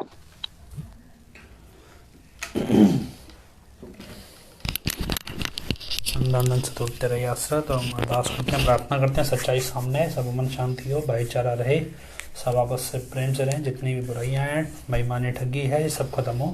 तो ये प्रार्थना करते हैं, हजूर पिता के चरणों में नारा लगाना है, धन धन सतगुरु तेरा ही आसरा, धन धन सतगुरु तेरा ही आसरा। आखिर में अरदास बोलते हैं, धन धन सतगुरु तेरा ही आसरा। हे मालिक तुझे इलाज है, अब बहुत हो गया, तू दया मेहर रहमत कर, तेरे प्यार मोहब्बत की राह में हमें कोई दुख तकलीफ ना आए, तो ऐसी रहमत बख्श, मैं सबको सुमति दे, किस तरह से देनी है यह तू सब जानता है, जिसको जैसे देनी है वैसी दे, वो तेरी मर्जी।